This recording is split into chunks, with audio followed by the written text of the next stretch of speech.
Happy October, everybody. Welcome back to the Cinebums podcast. I hope you guys are having a great October and watching a lot of horror movies. I know I'm certainly am trying to, but we're going to be releasing all like Halloween related podcasts this month. So look out for all that stuff. And today we have a super random episode. I don't even know how to set it up, but I kind of threw it together last second. And my buddy Mike, who's been on the podcast before, agreed to join. So thank you. Thank you. Great to have you back. I greatly appreciate the impromptu response to come on and just talk random horror stuff. And I know you came up with one of the topics today. I think we both came up with one each. So we're just going to kind of just gush about horror. So we're going to be doing like visually stunning horror movies, which in every Cinebums video nowadays we do top 5. So we're going to be doing top 5 visually stunning horror, and then our top 5 favorites horror performances, which is a great category, which honestly could be an episode in and of itself. But Mike, how are you doing today? Thank you for coming on, by the way. How are you doing, man? I'm doing pretty well. Thank you. Thank you for asking. I'm very excited to share my picks today. I think I came up with some pretty good ones. Just some personal favorites. Mm-hmm. Obviously, I don't consider these like the be all end all of like their, you know, um, separate like categories like visually stunning and horror and like performances. These are just like movies that like I really love, I really enjoy, and I'd love to share what I feel are like the most visually stunning and what are some of my personal favorite performances. So ready Yeah, to go. Ready to go. absolutely. I'm in the same boat. Like I didn't really pick, what you'd find on everybody's top 5 lists per se, or like, the Sight and Sound horror list or whatever. I kind of just pick personal choices and movies that are like lesser known, more like independent horror movies that need more shine. Just kind of spotlight them, and there's stuff like The Shining and Hereditary that have been talked about to death anyway, and I just didn't really want to add on to the discourse or whatever. So, but before we get into the list, I just wanted to ask you, I don't think you and I have ever talked about horror movies generally. But what's like your relationship to horror? Are you like a major fan, or is it more of a casual horror fan? Like what's your take on horror, Mike? I'm a huge horror fan, honestly. Like I can't really remember like the exact moment. I mean, I fell in love with them, but I'm very like open to like really any horror movie, like good, bad. I feel like the thrill of horror, like being on edge, like it's really just a rush, and especially with like friends, and I don't know, just pushing your limits. It's great. It's like a roller coaster, and Mhm. so especially during like a Halloween time, that's like Mhm. obviously the ultimate time for horror movies, and really the month where I just go all out trying to find new stuff. Um, I've had already like a week of some pretty good picks. For Nice. example, I just saw Piggy for the first time, which is actually a very recent like a horror movie from Spain. I Yeah. really enjoyed that one. That's one I actually really recommend.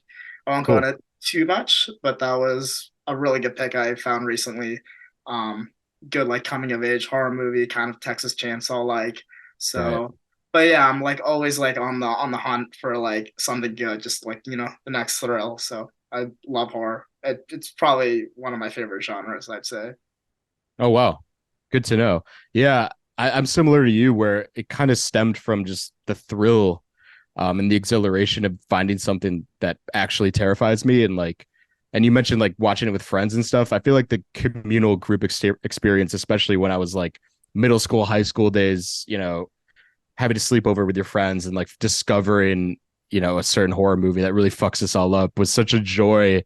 And got me really into the genre. And I talked about this last episode, but it really was a gateway to more just world cinema for one, but just more sophisticated movies, because like horror movies kind of stem um, from just a lot of earlier classic films that you could point to, and I feel like a lot of it was a gateway to like discovering other filmmakers and other John Carpenter and Wes Craven and all those people.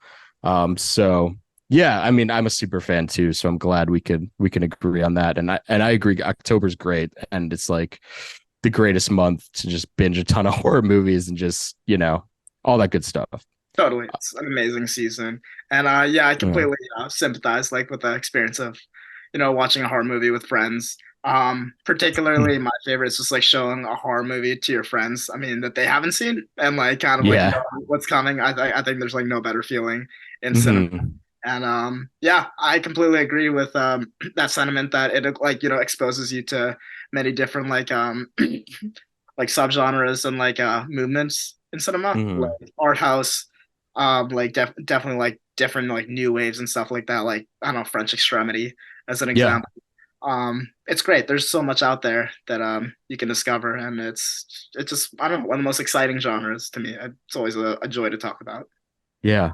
I don't think I would have ever taken the leap to, delve into someone like David Lynch or Gaspar Noé, because, I feel like a lot of a good entry point to them is, just horror itself. Because their stuff's more abstract and, artsy, for lack of a better word. So, yeah, I mean, yeah, we agree on that. I feel like it's a great uh, especially when you're like susceptible to a lot of movies at a young age. It's just such an accessible genre. And if you're adventurous, you watch a lot of weird shit like I did when I was younger. So, um, anyway, that's really all the table setting I had. But I guess, do you want to do the visually stunning category or the performance category first? I'm pretty open on either one. Yeah, I'm pretty open. Why don't we do like visually stunning first? Sure. That'll be fun to start off with. Yeah. So Yeah. do you Yeah. want first or do you want me to go first? You are my guest, sir. Kick us off. 5-1 or 1-5. Did you rank them in like most stunning to least stunning or anything like that? No, this it's Yeah. just mainly like I just compiled like, five movies that I feel are Mhm. very visually stunning. No Sa- particular order. Same here. So yeah, that's. I'll start at 1 and go to 5 then, I guess. Cool. All right, so I guess I'll start at one too. Um, Nothing entirely new, but this is a movie that it's pretty popular. It's an A24 horror film. That most of us know and love. Under the Skin is going to be my first pick because I think the direction in this movie, like the visual idea, like the visual terror of this movie is just really just amazing and one of a kind, just super psychedelic and just very trippy. I think that I mean most of what you need to say about this movie has been said like a million times, but it's like an absolutely terrifying experience. But like visually, it's just so sublime and just so beautiful to like watch. Um, Even if like a lot of it like doesn't make sense on like the first try, you're just sucked Mhm. into this. I don't know. It's such a cold experience at first. You're like, what is going on? But it is beautiful, like the use of colors and like whites and blacks, especially in like those if you haven't seen the movie, a little bit of spoiler, like I don't know, the scenes where, like Scarlett Johansson is like doing her thing are just like terrifying and just super mysterious, but like I don't know, they're incredibly unique. And Jonathan Glazer, I mean, as a director, I've absolutely have my eyes on. We have Zone of Interest coming Mhm. later this year, obviously, which is not going to be a horror movie, but his visual style, just from this movie alone, really just makes me a fan of his, and just has me wondering whatever he's going to do next. So yeah, Under the Skin is going to be my first pick because it is visually amazing. Oh my God, yeah. Well, in our 2010s episode, that made our top 10 for greatest films of the 2010s decade. I think one of the best films of the century, personally. And I totally agree. Like the washed out sort of white sequences, where she's luring men in, is like one of the most striking visual pieces of cinema that I could remember. And Glazer is just such a alluring filmmaker to begin with. Like all of his movies, Sexy Beasts, Birth, Under the Skin, and I can't wait for Zone of Interest. Also, he's such a distinct style that really lulls you in. He's kind of like a. I almost look at his movies as like really musical. Like they kind of hypnotize you and draw you in such a profound way. And Under the Skin, I think of all his films, we haven't seen Zone of Interest yet, but I feel like Under the Skin is like his most visually accomplished and just downright fucking terrifying movies. So I'm glad you brought that up.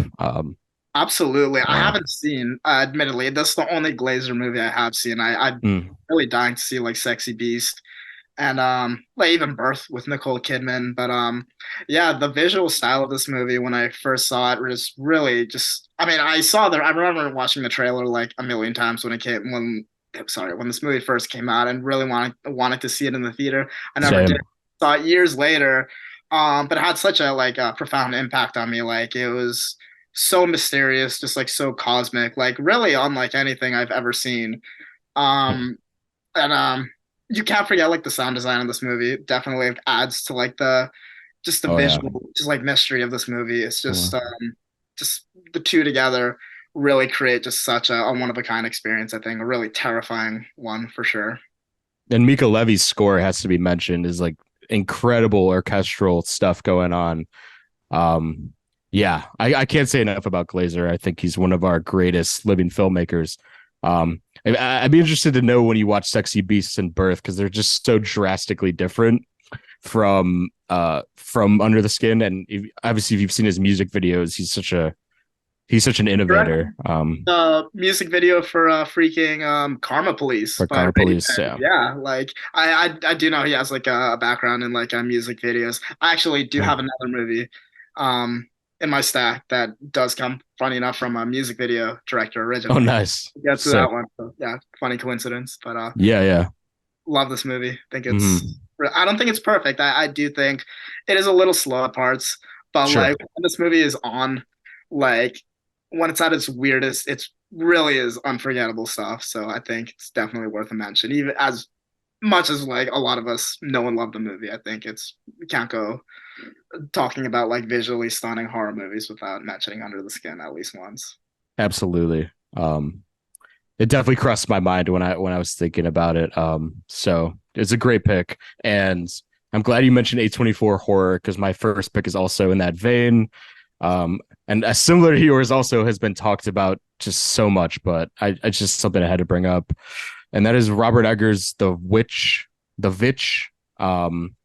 which the Bavitch, which is a film I love, and I think a lot of the horror community loves. Obviously, I think this is just one of the most stunning horror debuts of all time. I think he developed this certain visual style of like this desaturated, bleak world of, early Americana that's just so.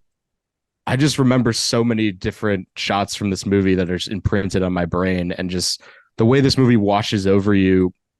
Not to mention, incredible performances and very specific writing, but the way he just kind of strings this world together is just so masterful for a first time director. Obviously, he's gone on to do pretty masterful stuff, The Lighthouse, Northman, and all that stuff. The Witch is still probably my favorite film he's ever touched. I think something about the pure first experience I had and just the color palettes and the sort of camera movements in this movie just really, really drew me in at a time where I was really starting to love film too. So it just had like a major, major impact on me. Um, I just love it so much. And I similar to Glazer, like Eggers is like one of my guys right now that I'm just so obsessed with and just so happy to see him thriving in film, especially. So, um, have you seen The Witch slash do you like The Witch? Shamefully, Yeah. I've actually not. It's the only Eggers I haven't seen. I've seen The Oh Lighthouse, wow, The Northman, nice. and I love The Lighthouse to death. And I think The Northman is really fantastic. That's Mm-hmm. actually that movie has a special place in my heart. But I know Mm-hmm. the Witch has definitely has a following. And obviously it might I feel like it might go overshadowed now because like you said, Eggers has gone on to do bigger and like better. I don't know. Obviously, in your opinion, you did say the Witch is your favorite, but like more Mm-hmm. ambitious things like the Northman and like the Lighthouse. But his visual style, just based on like the Lighthouse and like the Northman with like his like dedication to like film stock, especially, I think is like Yeah. beautiful, very like sweeping. Um, I love the way like films like nighttime scenes and stuff like that. So I really got to get on The Witch because I've known about it for years and I love me a good, debut movie, of course, debut Yeah, horror, especially. same here. Lucky for you, they are re-releasing The Witch in theaters this month. So Really? and I was gonna say also Under the Skin because A24 is doing their horror re-release, I think for AMC's. But it's like The Witch, X, Under the Skin, and Midsommar. I think it's like every Wednesday for the rest of October. So I had no idea um, about that. I gotta go catch like I don't know Under the Skin and like Midsummer in theaters. A lot of these like classic, like mhm. reform movies like we know and love, like Under the Skin and like The Witch. I never got to see in theaters, even though I Mhm. was aware of them. So make that my duty for sure. I'd love that. Yeah. Shout out to Carlos also. He has a really great story about seeing The Witch in theaters, and not a great story for him because it was like a nightmare, but I'm always like, man, Carlos having a bad experience. yeah. Our audience, It's pretty common. But yeah, I just think a great film. I think the thing with Eggers too, I feel like his movies are so well realized, and they kind of transcend, especially with The Lighthouse and The Northman. Like there are like textures and certain like atmospheres that you can almost like taste and touch in his movies. Because like you said, with the cameras and like his commitment to like celluloid and using old cameras, you feel it's like you are transported back in all three of those movies personally. So definitely like those. I mean, The Lighthouse and Northman, super like visceral experiences. Like just you feel mhm. like honestly like you need a shower afterwards if that's possible. Like and I just yeah, very textured movies, and that's like the beauty of celluloid. It just gets like every little detail and just like really transports you like to that lighthouse and the lighthouse island in Northman. It's amazing, and just I can't wait to see what Eggers does next. I think he's definitely one of our best up and coming filmmakers. Very ambitious, only 3 movies in, and he's. I mean, Crazy. I still need to see The Witch, but he's knocking it out of the park totally. Absolutely. So what's your number two then? My number two.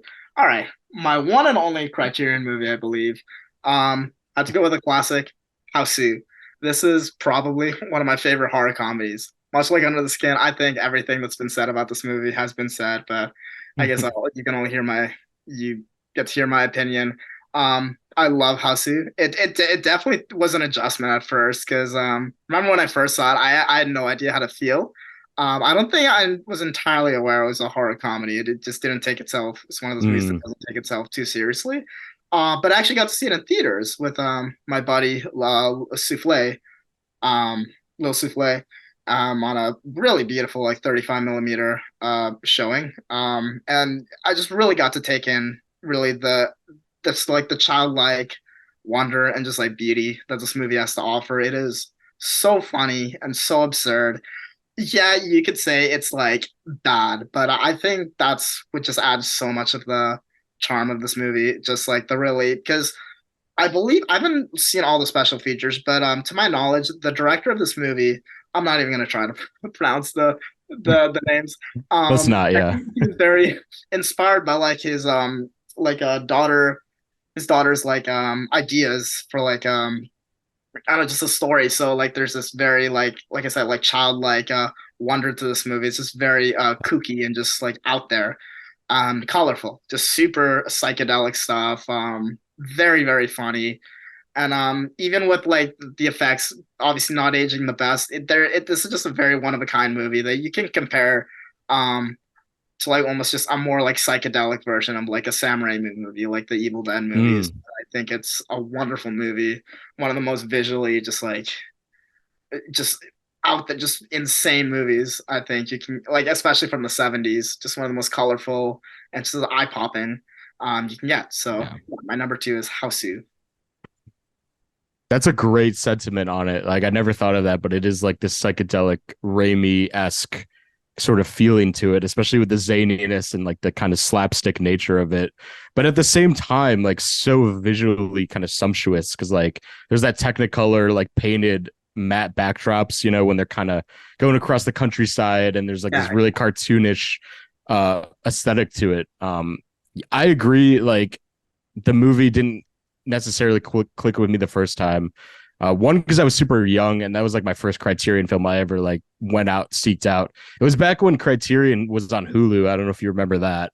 and they had their whole catalog on Hulu. Um, and I checked it out on there. But like over time, it's really just I think it's just a marvel, and just like I'm so glad it exists. And funny enough, I actually saw it in 35 millimeter like 2 years ago in October.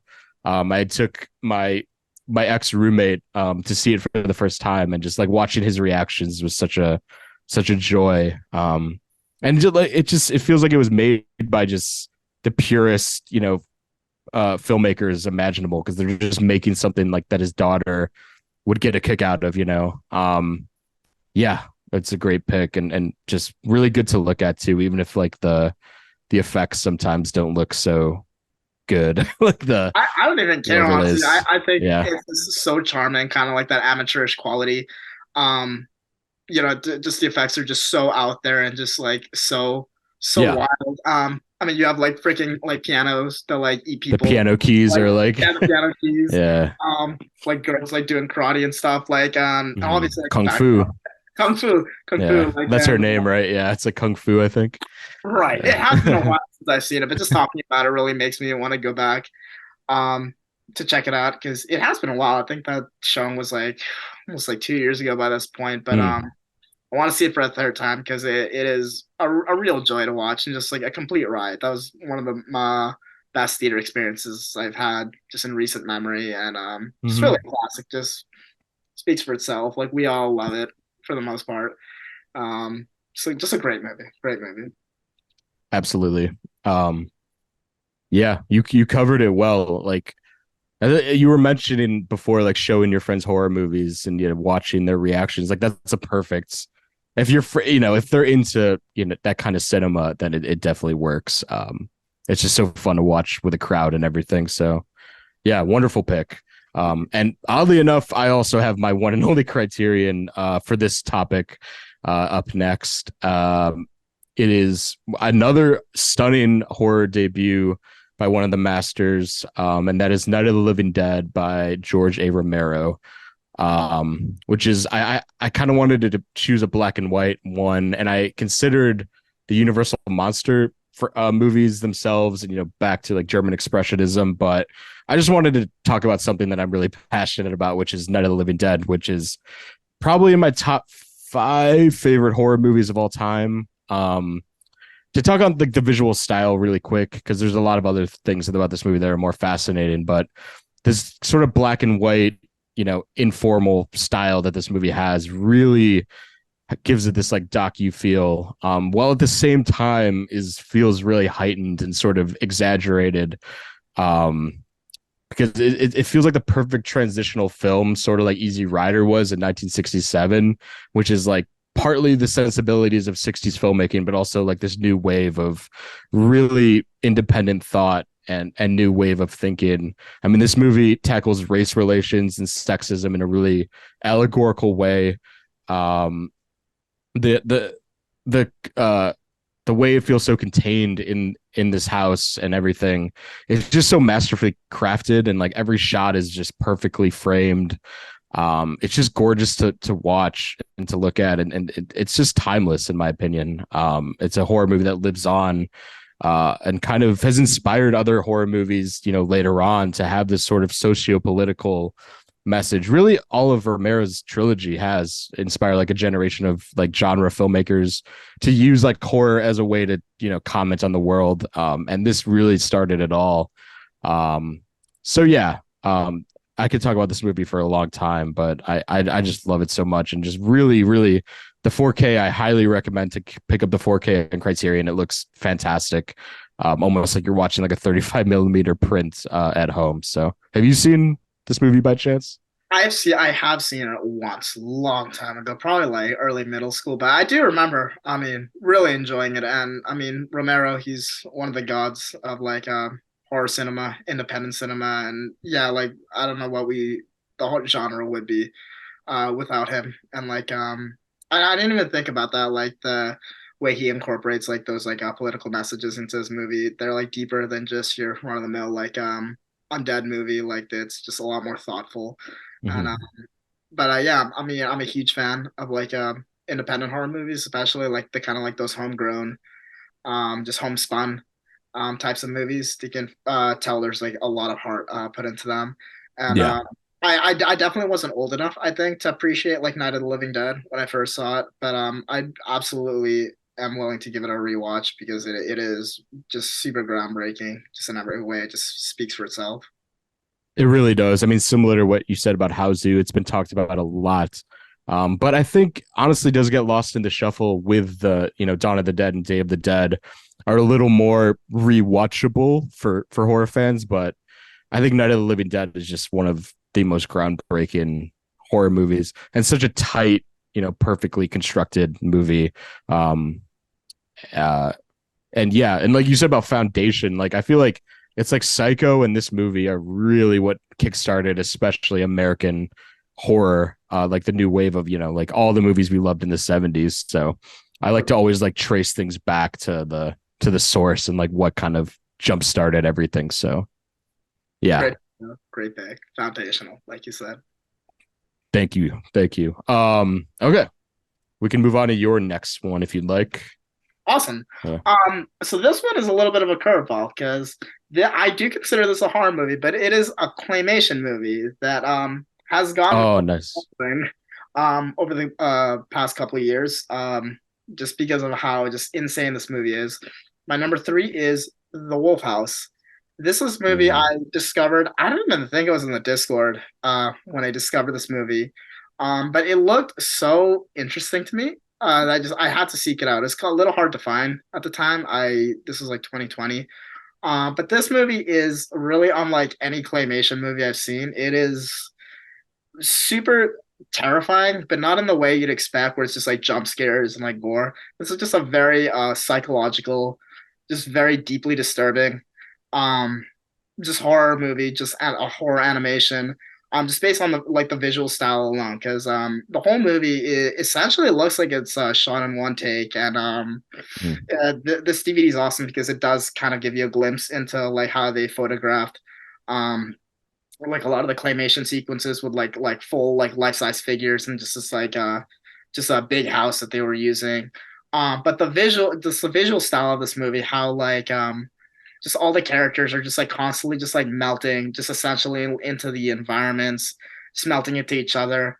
um how the story progresses through mainly narration. There's no like actual dialogue in this movie. I haven't seen it in a bit, but to my knowledge it is all narration that takes place around the time of World War II.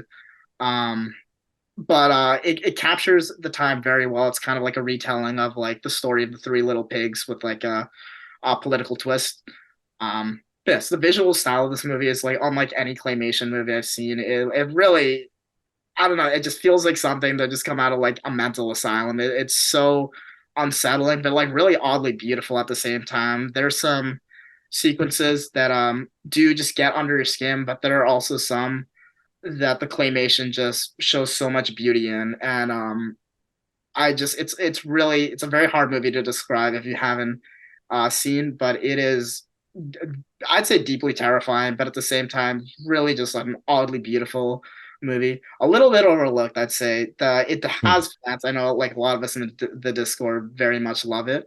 But for anyone who's like not in the Discord who hasn't heard of this movie, it's absolutely worth seeking out since it is very short. But I think it's unlike any claymation movie you're gonna see, and definitely one of the more unsettling and like visually just arresting ones.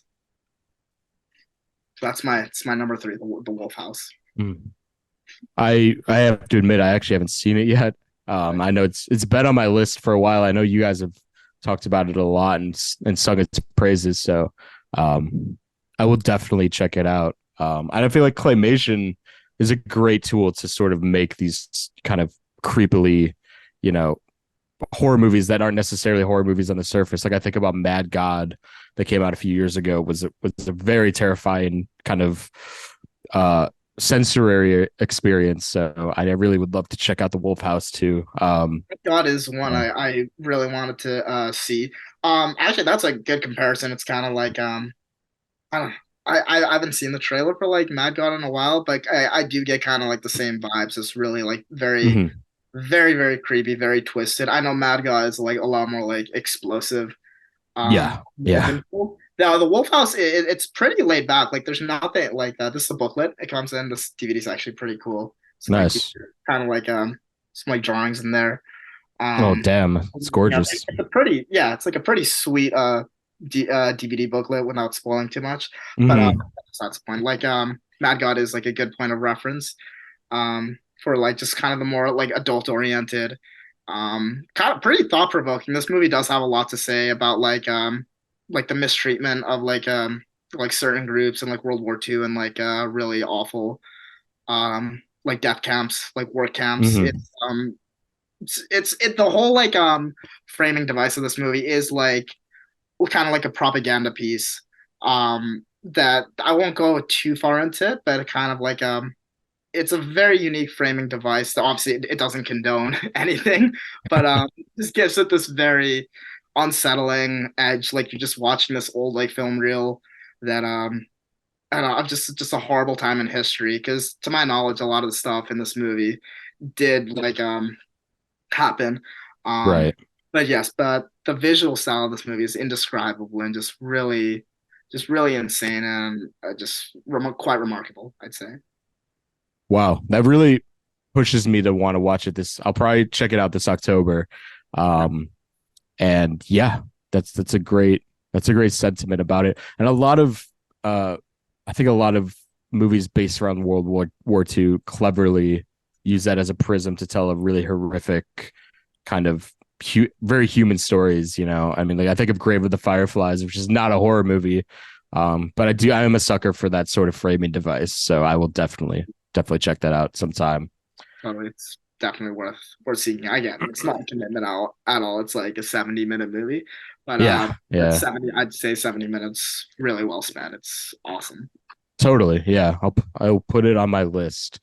Okay. So fair warning that my next three are pretty obscure. I don't even have a DVD for them, but I want to shout them out nonetheless. And the first of the three, my number three, is a movie called The Devil's Candy from 2015. Have you heard of this movie, perchance, Mike?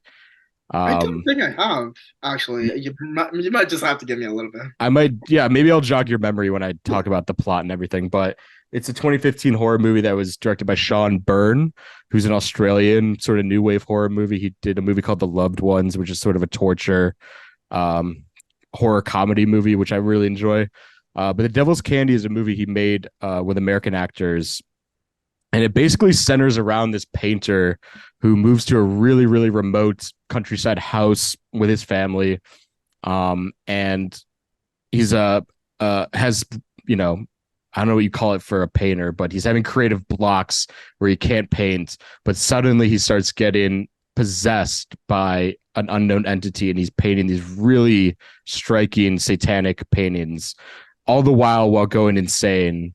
So it's very reminiscent of The Shining. And I always call it the 21st century Shining. And his daughter is a metalhead, so this movie has like a really great metal aesthetic to it. There's constantly sort of metal music blaring in the background, and it's just like the coolest stylistic choice you could imagine for a movie like this. Um, the frames are just like painterly, as you could imagine, because it's based on around a painter. And Ethan Embry, who's mainly you would know if you watch a lot of 90s movies. He was in like Empire Records and That Thing You Do and all this stuff. But he's like insanely good and terrifying in this movie as the father. Like I said, it's very much like a 21st century Shining homage, which normally I don't always love, but like this movie is such a like its own entity and such a insanely compelling, fun, cool horror movie that's just visually like I think is one of the best looking horror movies of the 21st century and made for like no less than what like probably like $2 million. And yeah, I just want to spotlight it because I think it's so underrated and um kind of has this metal aesthetic, like a lot of gothic devilish imagery that's just really, really striking. Um yeah, that's about it. It should be streaming somewhere. So like if you guys want to check out a really underappreciated movie, especially if you're into metal music, this is like the movie for you. Just super compelling and really, really cool. Yeah. I It's love that. Like that, yeah, I mean, definitely sold me on it. When you did mention like the metal aesthetic, like the movie that kind of came to mind first was like something like Mandy, which yeah. it's not on my list, unfortunately, since I'm not as like attached to it. But Me neither. Yeah, like Mandy also has like a huge metal aesthetic, and that movie is visually like incredible. I mean, that's incredible. a Yeah. killer movie, super colorful movie, Mhm. definitely visually arresting. But I absolutely be down to check out like Devil's Candy. I think that's very interesting. The fact that you can compare it to The Shining, even though you're like, oh, I was a little hesitant. I mean, it's freaking cool. Like I love The Shining. I mean, Of course. Me yeah, too. Yeah. definitely throw that probably on my Halloween playlist because it is growing. It's only 80 minutes too. It's such an easy sell. Like you can knock it out. Like you were saying with Wolf House, just such a quick, engrossing watch. So yeah, I can't recommend it enough, especially if you're a horror. I'm a fan of more uh abstract horror movies. I'll say. Um, That's definitely my thing. And speaking of which, I'd love to get to my number four, which is also a very, I think we're kind of like on the same wavelength where yeah, I think so. like an abstract horror movie, a very underrated one. Um, Mm-hmm. if you're like a Discord friend, you're probably gonna get a little bit of a kick out of this one. But I really wanted to shine a light on this next Oh, movie. I can't Uh, wait to hear it. so my number four is gonna be a Mexican horror movie from 2016 called We Are the Flesh. Now, this movie is saying this movie is insane. It's just putting it very lightly. Um, this is a very extreme horror movie, not one that is universally loved. This is kind of a divisive one, but I wanted to shine a light on this movie because it is just so visually arresting and like unlike really anything I've seen like in the past. I don't know decade. I mean, I kind of compare this movie to Gaspar Noé, and like with like its use of like spinning cameras and like Mm, just very extreme content. But this movie also um like kind of like reeks of like a Hodorowski and like its abstractness. There's just a lot of imagery in this movie that you're like, what is going on? Like, what am I looking at? But it is so like captivating and so just so like mind melting and like yeah, it's kind of a lot of the movie is kind of based around like shock value and like it is kind of gross, but like this is also a debut movie. This director, I'm not even gonna pronounce his name, um, hasn't made anything like since this movie came out, but I can't wait to see what he does next because if you haven't heard of this movie, it's just so hard to put into words. Like just kind of the initial impact it leaves on you. Like it is just so shocking, but it is just so visually like it's just its own thing. Even though there is like obviously influences from like Hodorowski and like Gaspar Noé, mm. like Under the Skin, like Hausu, it just has this really incredible psychedelic edge to it in certain parts, like really just incredible uses of like reds and like blues. Um, so yeah, I just wanted to shout out like We Are the Flesh for like my number four pick. Cool. I again one that's been on my list for a long time that I unfortunately haven't gotten to. It looks crazy. It looks just visually just such a tremendously unique movie from like the stills that I've seen from it. Yeah, just looks really arresting. So I would love to put that on my list for this October. What in the Discord are people like super mixed on it? I kind of forget about that whole thing. Not exactly. I'd say, I mean, most of at least some of my like Discord buddies like really do like this movie. Some of I'm not gonna call out names, but like some of us don't really aren't so crazy about it because it is kind of like you're either like with the ride or you're not. Like it is very shocking and very graphic, so that does turn off some people. But if you can stick with it, it's also again like the Wolf House super short, like 70 minutes. It's not a commitment at all. I think it's a 70 minutes that you should definitely take the ride with if you can handle it because it is so out there but just so like just visually just unforgettable. Like Mm, I just really think about it a lot, just some of the images. There's one scene like involving infrared, infrared like vision, like thermal vision, that is one of the craziest things I've seen in like years. I'm not gonna get into it, but pretty unforgettable movie, at least in my opinion. I know it's not everyone's bag, but I want to shine a light on it because I think it is a little overlooked. Sure. You really sold me. I might put that on like within the next few days because it seems like I just want to know what the fuss is about at this point because I know it's been talked about quite a few times. So, um, yeah, that's a good one. So I will go with my number four. I'm going to talk about Toby Hooper really quick, and not the one that you might think. I've talked about Texas Chainsaw Massacre quite a few times on this podcast. It's my favorite horror movie of all time, but I want to talk about a movie that he did right after Texas Chainsaw Massacre, and it's insane. It's called Eaten Alive. Um, and it's such a simple premise. I describe it as Texas Chainsaw Massacre, but at a hotel. And if it wasn't Leatherface doing the killing, it's alligators doing the killing. That's So okay. basically, this guy, I don't know how much you know about this film, but the guy who owns this motel has a whole pool of alligators outside of the hotel. And basically, his aim is to kind of feed them the guests of the hotel. And it's this very dilapidated, kind of broken down hotel.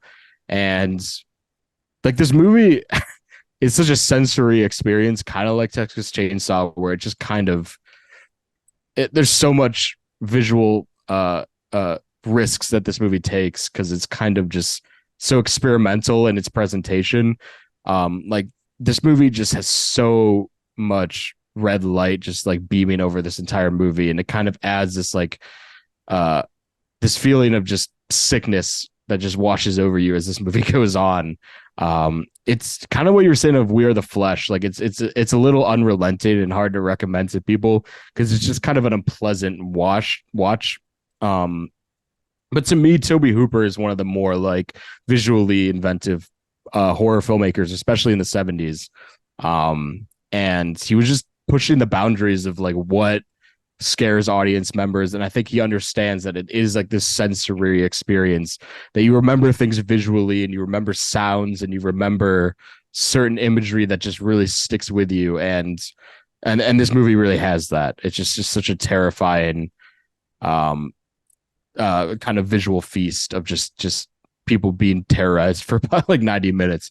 But it just looks incredible if you're into that sort of grimy southern aesthetic that he kind of presented with Texas Chainsaw. So yeah, that's my number four. Have you heard That's of it or like at surprisingly all? no. Like I'm kind of a noob to Toby Hooper. I love Texas Chainsaw. I'd go as far as to say like Texas Chainsaw is definitely one of my all-time favorite horror movies. I was considering putting that on the visually stunning list. Kind of a curveball, but decided not to. But Yeah, the visual style just of Texas Chainsaw alone is incredible. That like just, we all know and love it. That just disgusting, just grimy like a 16 millimeter look. But yep, like the way you describe Eaten Alive uses like the color red and it's like more experimental. I'd love to see that because like in Texas Chainsaw, I love Toby Hooper's like editing, his use of like colors for like hmm the landscape, the way he captures like kind of like just these like backwoods America is just like really beautiful to me, just very naturalistic, but yeah, just add that you just add so much of the atmosphere just from the photography. So yeah. I'm absolutely interested in Eating Alive just based on your praise for it. Yeah, that's a great way of describing it too, because like Texas Chainsaw is that very naturalistic, almost docu style of this might have actually happened. It's like it feels like an artifact that you like discover of this real event, and like Eaten Alive is more like pastiche and artificial in a way. It feels really super heightened, but it has that backwoods feel, kind of mixed with this experimental, almost want to say like Italian horror influence. Like Jello, So like yeah, sure, yeah. Oh, exactly.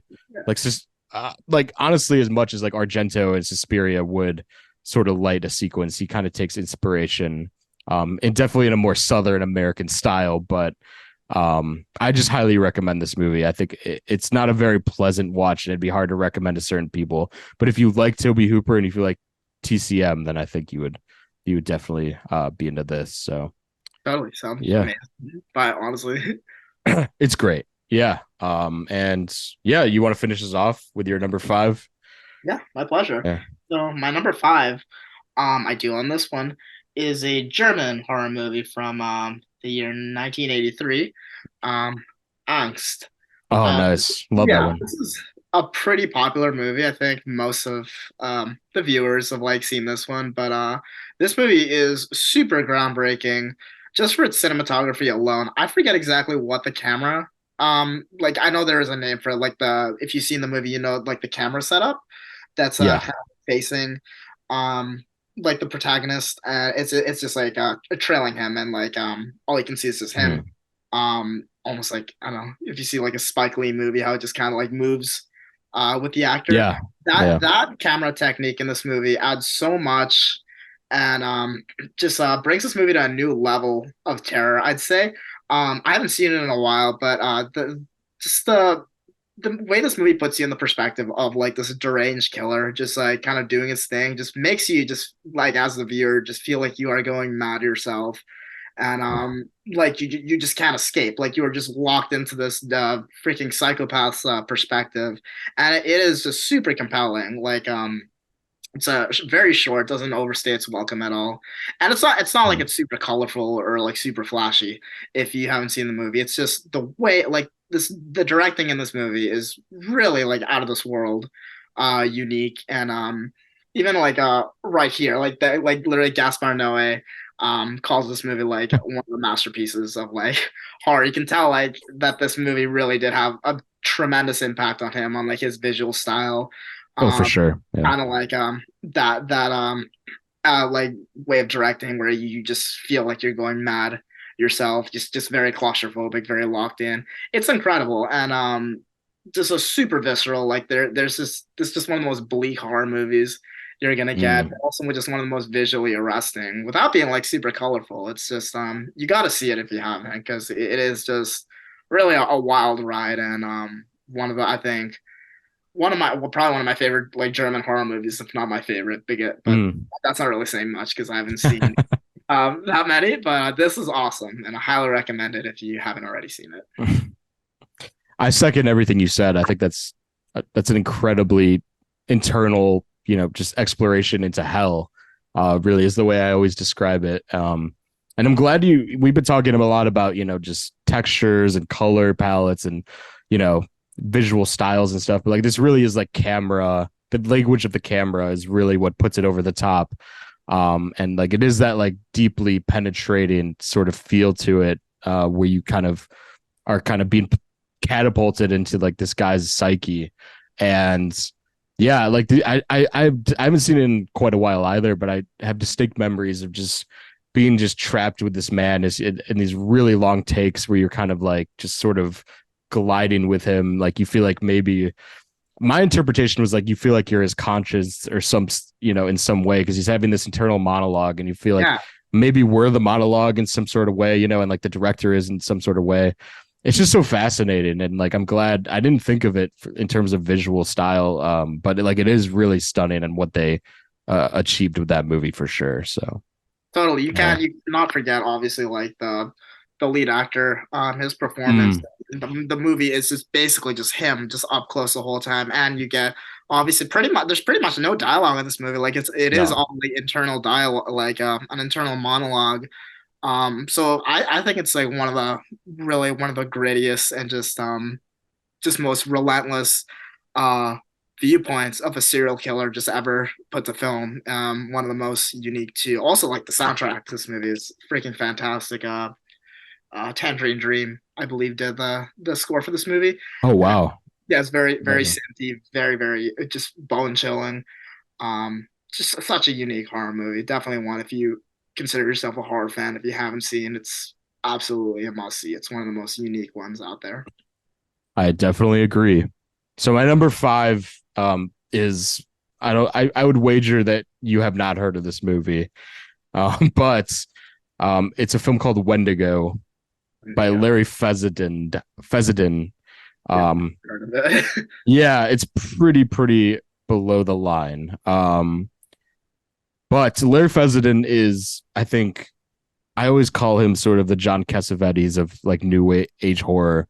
Not only has he directed just really groundbreaking small independent horror movies based out of New York, but he's like produced a lot. He shows up in a lot of like young filmmakers' movies.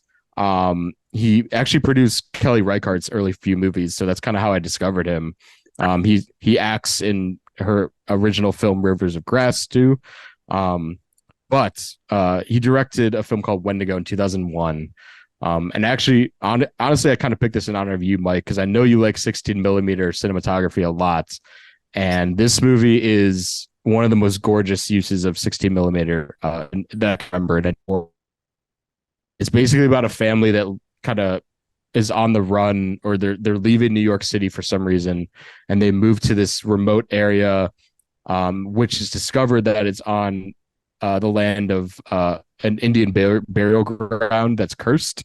Um, so, and which sounds like a very basic premise, but it kind of delves pretty deep into like genocide and the horrors of that, and sort of like the repercussions that um, that the settlers never really faced, and it kind of uses that metaphor in a modern day sense, which I find like super fascinating when you watch the movie. And obviously the 16 millimeter aspect, you know, Kelly Reichardt does it, and I feel like Larry Fessenden is kind of he kind of, I don't know if I know he mentored her. I don't know if he gave her like that idea to make movies like that feel super grounded and almost real life with that 60 millimeter feel. But I just loved him and Kelly Reichardt's sensibilities, and you know, to see it done in horror, like in this movie, is super fascinating. And you know, maybe not everyone's sort of first instinct when they think of visually stunning cinema, but to me, like 16 millimeter photography as this sense of just, you know, realism and authenticity and spontaneity in the movie. And I think it's just such a cool, wonderful usage of it in this movie. Uh, it's on Tubi if you guys want to check it out. It's a really These days. esoteric movie, but it is really thought provoking, really gorgeous, and pretty groundbreaking on really shoestring budget. So yeah, that's my final 16 millimeter sort of celebration there. I mean, awesome. I mean, I've never remotely heard of this movie, but obviously knowing how much you love Kelly Reichardt and like kind of hearing how this movie, like, I mean, seems like it paved the way a little bit. A That little you're, bit. you sold me on it. I completely agree. Like 16 millimeter photography, especially with in horror movies. Obviously, like we were just talking about Texas Chainsaw, it just adds like that to that docu feel, that documentary feel. That just brings the movie to life. Just makes it all the more immersive and just like kind of like terrifying. I love that stuff, and Hmm. I'm definitely interested in seeing what it's all about now for myself. I may have heard of it. I'm not sure. I'll check after the episode, but that Yeah. sounds awesome. I mean, to me. Yeah. I mean, I'm not surprised. Like again, very few people have heard of this movie. I'm just a nerd, and I go in on, you know, rabbit holes of like, you know, discovering filmmakers and like who are their contemporaries, stuff like that. So but I think you would get a lot out of it, particularly because you like that 16 millimeter style. Yeah. And seeing it done in, you know, obviously Texas Chainsaw, but like in a more, because this movie was like from 2001, so to see it in like a more modern sense is pretty interesting. And weird enough, the kid in this movie is from Malcolm in the Middle. He's like plays Dewey in Malcolm Oh, in the really? Middle. So yeah, weird to That's see him in hilarious. like an artsy horror movie from 2001. So it's pretty wild thing to exist. So definitely, you know, call the arms, check this movie out. Oh, Um, yeah, man. I mean, that really concludes the first topic. So those are our picks for the most visually stunning horror movies in our eyes. Um, there's obviously so many that we miss, you know, that people are gonna, you know, comment about The Shining or Suspiria, but really, you know, we just kind of wanted to do our own personal lists in, you know, in certain respects. And I feel like probably the same with the next topic, which is performances. Which I don't know what your take is, but like I feel like an underrated aspect of horror is, the actors in them. Okay. Because they are like our entry point and our, kind of our surrogate to being terrified in certain respects, less so in more of the experimental stuff. But I find it really exciting to find a really great horror performance, that reaches the levels of maybe an Oscar worthy performance in some respects. So like what was your thought process, I guess, when you were making the top five for this? Just really, I don't really have like a criteria. Just like, I mean, performance in a movie, regardless of genre, is just one of my favorite aspects. I think one of the most important aspects of a movie to really like sell, the atmosphere, like the storyline. Just really immerses you just so much more when an actor really is giving it their all. And the five I've chosen are just really personal favorites, and Me some too. of them are more legendary than others. But these are like the five I've chosen are like performances that really haven't made me forget like each and every one of these movies, and have kind of I know made me as like almost provided me like a window into the worlds, these movies Yeah, open. absolutely. You want to kick us off then? Yeah, totally. All right, my number five. Wait, starting number one or number five? I'll start number five. Sure, yeah, let's do It's that. a very like little scene horror movie from I believe I don't even know, probably like 2003, 2004. May. The performance in question is this actress Angela Bettis. Sorry if I mispronounced that. Yes, this is a very little seen movie. Has a bit of a cult following. Because this is just a very unique movie, but it works so well because of this lead actress. This is a movie kind of like about social awkwardness, kind of being an outcast, to put it very lightly. The main character in this movie is very, very disturbed. You get a lot of very interesting backstory just from the opening scene alone to kind of get us a glimpse into her world that's very, very twisted and very disturbing, but it works so well. There's a lot of very absurd stuff going on in this movie, involving like dolls and like animals, like dead animals and stuff like that. That in another performance could just have been so campy and so over the top, and but it's not in this movie. It's actually amazing. Like this actress, I have never seen her in anything else. I don't know if she did anything besides this, Hmm. but this actress did such an incredible job of kind of giving us a perspective of like that just super just outcast. Just almost I'd almost go as far as to say like a freak because she kind of is. She's very disturbed.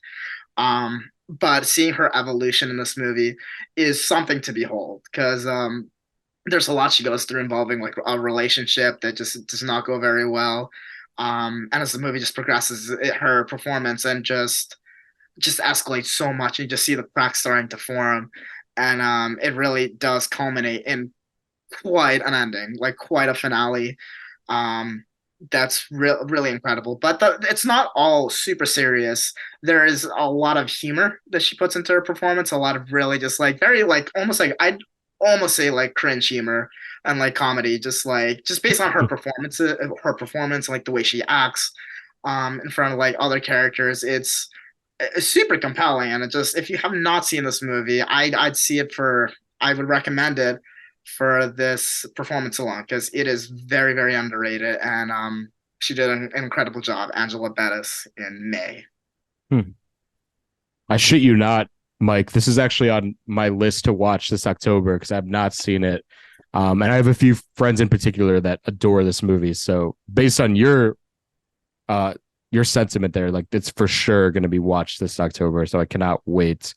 That filmmaker, Lucky McGee, who directed that movie, has a really wild Yeah, career, like post May, like a really he was managing to get these horror movies made, like period piece horror movies. So I've wanted to delve into his movies for a long time. In May, I've heard nothing but great things about like the performance and just kind of that, really unique take on that sort of outcast, almost in like the vein of Carrie, it sounds like to me. I could be wrong, but like yeah, kind of I think a pretty good comparison. I'd say mm, just kind of like one of those performances where you just see like just this person that just been like completely outcast from like Yeah. society, does not have a place in society, just completely falling apart. But you also feel like sorry for her in the movie. Mhm. There's a lot of sympathy and like life to it, so it's not just like a freak show of a performance. There's a lot of humanity in it, and it's great. It's a very Mhm. wonderful and three-dimensional performance, and just a really Mhm. good movie. Like very little scene. This movie made like no money at the box office, so I'd highly suggest it if it is on your list. It absolutely is. I have friends that love horror that like that's one of their favorite horror movies of like the 2000s. So it's always been like high on my list. And the weird sidebar, but I always confuse this movie with the movie Frida with Selma Hayek because there's very Really? similar posters. Yeah, Yeah, it might just be me, but I always I can confuse see it. those movies for some reason. But for sure, I cannot wait to see it based on what everyone has told me at this point. So it's long overdue, and I can't wait to see her performance in particular at this point. So nice. Okay, we're going to 5-1. So my number five, I'm actually somewhat cheating right off the bat because I have two performances in one film. But whatever. I'll talk about them both pretty briefly. It is from the Palme d'Or winner of 2021, I believe.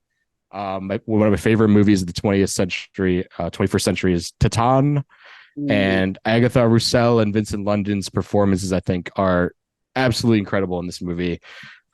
Um, Agatha Roussel, I hope I'm pronouncing that right. I'm not French. I can't really do those affectations super well, but she was a relatively unknown actress. I believe Julia Ducournau casted her based on her look, and I know she was a model beforehand.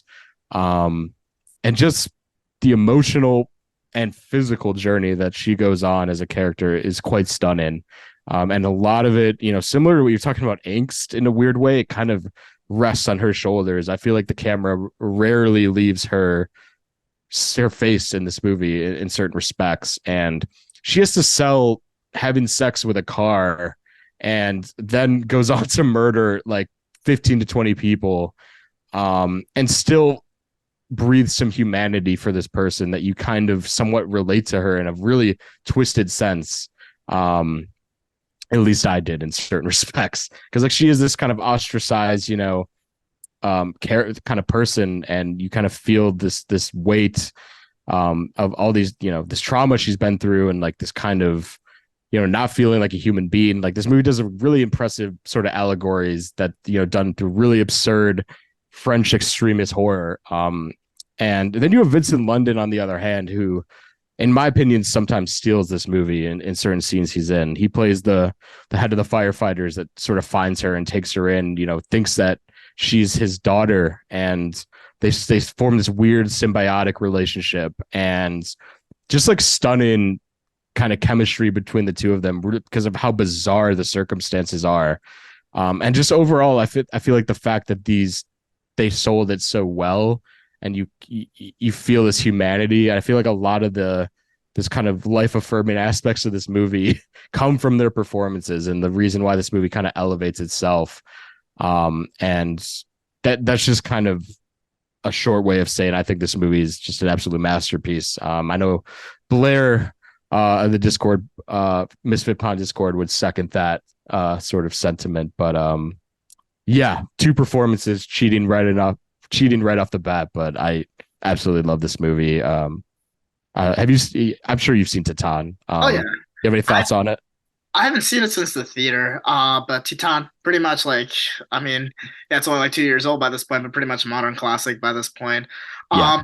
Funny enough, I was actually gonna considering putting that on my visually stunning list, but it didn't make the cut because I felt like you were gonna throw it on there, and it was a good one. But amazing movie.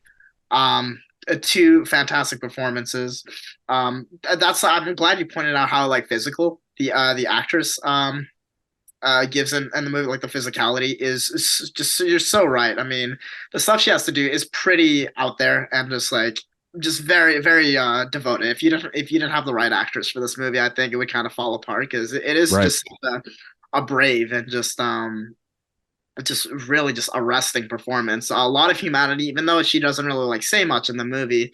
You can like tell a lot by her facial expressions and obviously like the stuff with the car, and just a lot of I mean, it's definitely a body horror movie for sure. Like a lot of just really intense close-ups of her just doing all these just crazy stuff throughout. But great movie, and the father figure, the firefighter. I remember him also giving like a fantastic performance. So yeah, I mean, I love Teton myself, even though I have only seen it one time. I'd love to give it a rewatch because it that one experience I had in the theater definitely stuck with me. Same here, man. And you know, you mentioned body horror. Like this movie is really a 21st century, Cronenberg. Yeah. A lot of people compare it to Crash, which is one of my favorite movies, period. So I'm very much, this movie was kind of made for me in certain ways. But you did mention visually stunning. I did want to quickly mention like the opening shots of this movie where she's going through this sort of auto show kind of strip, whatever's going on. Right. This crazy club that she's in, and like the camera's like, I can't even describe what was going on, but like it's like spinning and kind of just like really fiercely whipping around this room. And it's like one of the most just arresting, moments in that movie. And I just remember like seeing that in the theater for the first time, like, wow, we're like in for something really special and like different. And like Julia Ducournau, similar to Eggers and Glazer, I think is one of our most exciting new filmmakers. So like whatever she makes, I'm there for it. So I um completely agree. I did see Raw. I think like twice before I saw Titan in the theaters. mhm. I wasn't huge on it, but Titan honestly just gave me a lot more respect for Ducournau as a filmmaker, just how brave she is, and just she'll just show you like exactly what she wants to show you. I mean, she's a fearless filmmaker just from those two alone, and Absolutely. I can't wait to see what she does next. She's definitely one of the up and coming filmmakers like Eggers, like you said, that I am most excited for. And Yeah. forget that movie won the Palme d'Or. Sometimes Oh, just because of how just insane it is. Like it's just not a movie I think like Palme d'Or winner. But I'm totally happy. I'm not complaining. Totally happy it yeah. won because it does have like amidst like all the carnage and just crazy like car stuff, there is just a really amazing like beating heart to that movie that I think captured the hearts of like a lot of viewers just very clearly. Mhm. So, amazing pick, classic. Thank you. I was just gonna bring that up. Like this might be our only Palm d'Or talk in this whole episode because it is insane that that movie, in certain ways won the Palm d'Or. And I remember, I mean, these days, if a movie wins the Palm, I'm like automatically like fascinated and really want to see it. Like I can't wait to see Anatomy of a Fall when that comes out as well. And this is one of the more out there like Palm winners I could think of in the past like decade or so. So if you haven't seen it out there, definitely it's worth a watch if you could stomach a lot of fucked up content, I would say. Awesome pick. Yeah, for sure, man. Your number 4. Yeah. My number Mhm. four, I actually funny. I was almost gonna do this thing because my next pick is kind of has a dual performance, kind of like has like a back and forth performance, but I chose one, and it is Choi Min Sik, forgive my pronunciation, from I Saw the Devil as the I main. thought of this too. Yeah. Um, I mean, this is also kind of like Titan, pretty much a modern classic by this point. And Choi Min Sik, from Old Boy fame, class act. His portrayal of a psychopath, just this complete, just deranged lunatic in this movie is completely unforgettable. I don't think I Saw the Devil is like by any means a perfect movie. I do have my gripes with it, but he and his co-star, the Yeah. protagonist we follow, who's on this bloody path of revenge, they work magic together. They're back and forth. Oh Like the yeah. cat and mouse game they have throughout this movie is really something to behold. And it's a long movie, but I think like it's one of those like very long, like 2.5 hour horror movies where I kind of don't want it to end because it is you just love seeing like both of these characters, not just the villain, kind of like lose their mind. And Choi Min Sik just delivers just so well, Mhm. like just this most unhinged, just disgusting just scum of a person, and kind of seeing him like escape but also kind of like relish in like the protagonist like pursuit of him is super unforgettable, and I'm not gonna say it's like fun to watch because this is a very intense movie, but he is kind of like the actors in Titan, so devoted to this role of a villain, and he goes places where most actors I think wouldn't. There's some very scenes that just involve so much bravery and commitment from the actors that he does it just effortlessly, and I think it's one of the most unforgettable performances, um, just in a horror movie, like especially if we're talking villains. I forget his name in the movie. I apologize, but he Mhm. is Choi Min Sik is incredible, and I Saw the Devil, so that is my number four pick. Wow, we're on the same wavelength because that was like in my honorable mention list actually.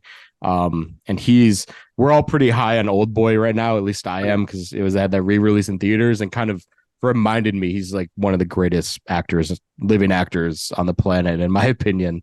And like I Saw the Devil is such because he pretty much has to embody this unrelenting, satanic figure. A lot of Korean horror movie to me is like feels like it's reflective of like the devil in certain ways because like the movies are so just hopelessly bleak and they feel like almost like religiously like stripping away someone's like all their humanity until they become a monster. And like that movie, the duality of their performances, just like you said, just works so perfectly. And I agree, not a perfect movie. I feel like it's really bloated and somewhat repetitive at times, but like if there's one thing I could recommend, it's like the performances, and their sort of like weird telepathic kind of relationship that they form is so crazy. I haven't seen it in quite a while. Have you seen it recently? I meant to I revisit haven't it. seen it recently, but it's a movie I threw on because I've seen it like many times. I've seen it like three or four times. I love it. I think Mm, it's, I mean, despite its content, pretty rewatchable, and just for the performances alone, it's just such an incredible like kind of cat and mouse experience. Just again, like the duality of the performances are amazing. Just both of these actors just give it completely their all. It's just kind of a hard one, I think, to choose just one or the other because they both the lead actors do a phenomenal job. I'd say just so much yeah, physicality and emotion, especially towards the end. There's a lot of just really memorable facial acting. Um, yeah, my God. just the sweat is just like just coming down so much, and it is just I don't know the final showdown of this movie. I think is so memorable, and it's a great finale. The finale, if I had to highlight a part of this movie where the acting Mhm. shines, I think the finale, like the final kind of spoilers, final showdown is Yeah, pretty freaking amazing. incredible. I have a distinct memory of the scene in the car. Do you know what I'm talking about? Where he kind of I don't want to spoil it, but he's okay. He stabs a guy like in the car, It's, and it's insanely like the camera's kind of like spinning around, and he sort of just stabs this guy. oh yeah, yeah, Like no, it's no, like yeah, it's I like know exactly what scene it's you're like talking. sequences like that in that movie just like never get out of my head. Yeah, And it's like this weird like bit of slapstick mixed with just like absurdly gory sequences that it's just you can only describe it as like South Korean horror. That's like the only absolutely. way you could really put a label on it. So I um definitely think it's like one of the most like visceral horror movies, honestly, probably ever made. I mean, it just on yeah. the other hand, it is gnarly to say the least. And I was blanking on that car sequence, but when you're Yeah. talking about like, the spinning camera, it just came back into my head. Yeah. That's definitely a highlight of the movie. There's so many just Mhm. absurdly violent moments in the movie. Yeah. Um, I just there's a remember lot my of humor in it. Yeah. yeah, there is. I just remember my jaw dropping and kind of like nervous laughter coming out of me because I'm just like, how do they? Because like it was an earlier Korean movie I'd seen, and I was like, they can get away with like certain things that just no American movie could do. Um, One of my favorite moments. I don't know if it was like around that part is a scene involving like a military truck, with Choi Min Sik mm, kind of like debating, see if he's gonna kill somebody, and yeah, like yeah, it's I like remember. the military is passing by. That's definitely a moment. That's, And yeah, that's this is memorable. it's great stuff. I'd love to revisit it too. One time. Speaking of unrelenting forces, my next pick, it's a weird one, but it's one I absolutely stick behind on a personal level. It's from one of my favorite actors of all time, Dennis Hopper. And he so happened to be in the Texas Chainsaw Massacre 2, which a very divisive movie. Um, I talked about Toby Hooper earlier, and just his approach to make the sequel to Texas Chainsaw Massacre a straight up comedy is a really bold choice, especially for him. The movie doesn't work for everybody. I don't even know if it personally works on my end, but I love watching it to death. And I feel like Dennis Hopper being like the heart and soul of sort of investigating the sort of plot of this movie is just so fun to watch. And he kind of has this outlandish style to like how he approaches this movie, like he does in most of his films. But to see him in a horror movie, it's just a gift to me. Like it's just so funny, and like his kind of this coked out drunk energy that we all know and love from him, in the early 80s and this, late 70s and whatever. Bringing it to Toby Hooper's sensibilities, I think personally think is a match made in heaven. And obviously the final showdown, him fighting Leatherface with a chainsaw, is just so fucking funny, dude. This is like, I have nothing profound to say about this pick. I just could not say it since it's a personal list. You know, the Texas Chainsaw movies, oddly enough, have breed a lot of great actors out of them. Like, I think a third of the fourth one has Viggo Mortensen in it, and then I think the fifth one has Renee Zellweger and Matthew McConaughey in it, and like really early performances. Um, and not to say like this is their best work by any means, but it's like really fun for me to see A-list actors kind of entrenched in this really backwoodsy, just crazy world of Texas Chainsaw Massacre. And you know what? I stand by it. I think Dennis Hopper is incredible in this movie. He understands the tone. He's having a great time. It's hilarious. It's a full on comedic tour de force. So, have you seen the movie? Based on Yeah. your reaction, it seems like you're not a fan of it, but Oh no, not yeah, at all. yeah. Oh, no, I mean, I don't dislike the movie. I have seen it once. We actually did watch it on for a movie night a very long time ago. It didn't entirely work for me. The comedic element was definitely um unique to say the least, but I didn't hate it by any means. I actually do remember one of my favorite parts of the movie is like that super iconic jump scare, like the one the kind of Yeah. uh I In forget what characters it was, in but the like radio booth when they're yeah, yeah, the I don't radio know. booth. That's a That's super great. memorable moment for me, and I'm more than happy to like give Texas Chainsaw 2 a chance because I love the first one so much, and I don't know, kind of like knowing how like silly and campy the second one is. I think I would go in like appreciating it like more, kind of like I don't know, letting my guard down. But I don't even remember Dennis Hopper being in that one, so forgive my Really? ignorance. Yeah. But no, Wow. that's a cool pick. I mean, glad you're so like passionate about it because I mean I know that movie does have a pretty loyal like following, Mhm. just because of how distinctly just different it is from the first one. It's just a completely different movie. I love that though. I do love when just a whole like a director kind of like switches up their style and does something a little bit more like goofy like that. I think it's really Yeah, admirable. And the absolutely. final art is just really very commendable on its own that like people even loved it. So glad that's a really awesome pick. Love it. Thank you. Most people would make fun of me for mentioning that, so I appreciate the be. Yeah, and I feel like yeah, I like the first time I saw it too. Like I was very I was a purist at the time, quote unquote purist, where I was like, it kind of bastardized the original by making fun of it. But like as I get older, I realize, you shouldn't take certain things as seriously as you do. And then I'm like, this movie's just a fucking blast to me now. Um, Sam Raimi did it with Evil Dead 2 pretty masterfully. And I feel, this movie's not on that level whatsoever, but I feel like it's in that joyful sort of exuberant realm that you can watch it over and over and just have a blast watching it with your friends or whatever. So that's kind of why I picked it. I like and Dennis Hopper specifically, I feel like is the anchor to this movie. And once again, he wields a chainsaw to fight Leatherface. So if that doesn't sell you, I don't know what will. I mean that Um, sounds awesome. Like I love Dennis Hopper. I thought you were gonna say like Blue Velvet originally, But no, Dennis Hopper's the man. He's one of my favorite actors. I'd go as far to say. Blue Velvet would be the sane pick to pick in that one, but I don't Texas know. Chainsaw 2 is a bold pick. If That's it. I'm not mistaken, that's like the same year that I believe Blue Velvet, or it was like around the same era. So the man was just firing on all cylinders. Anyway, I digress.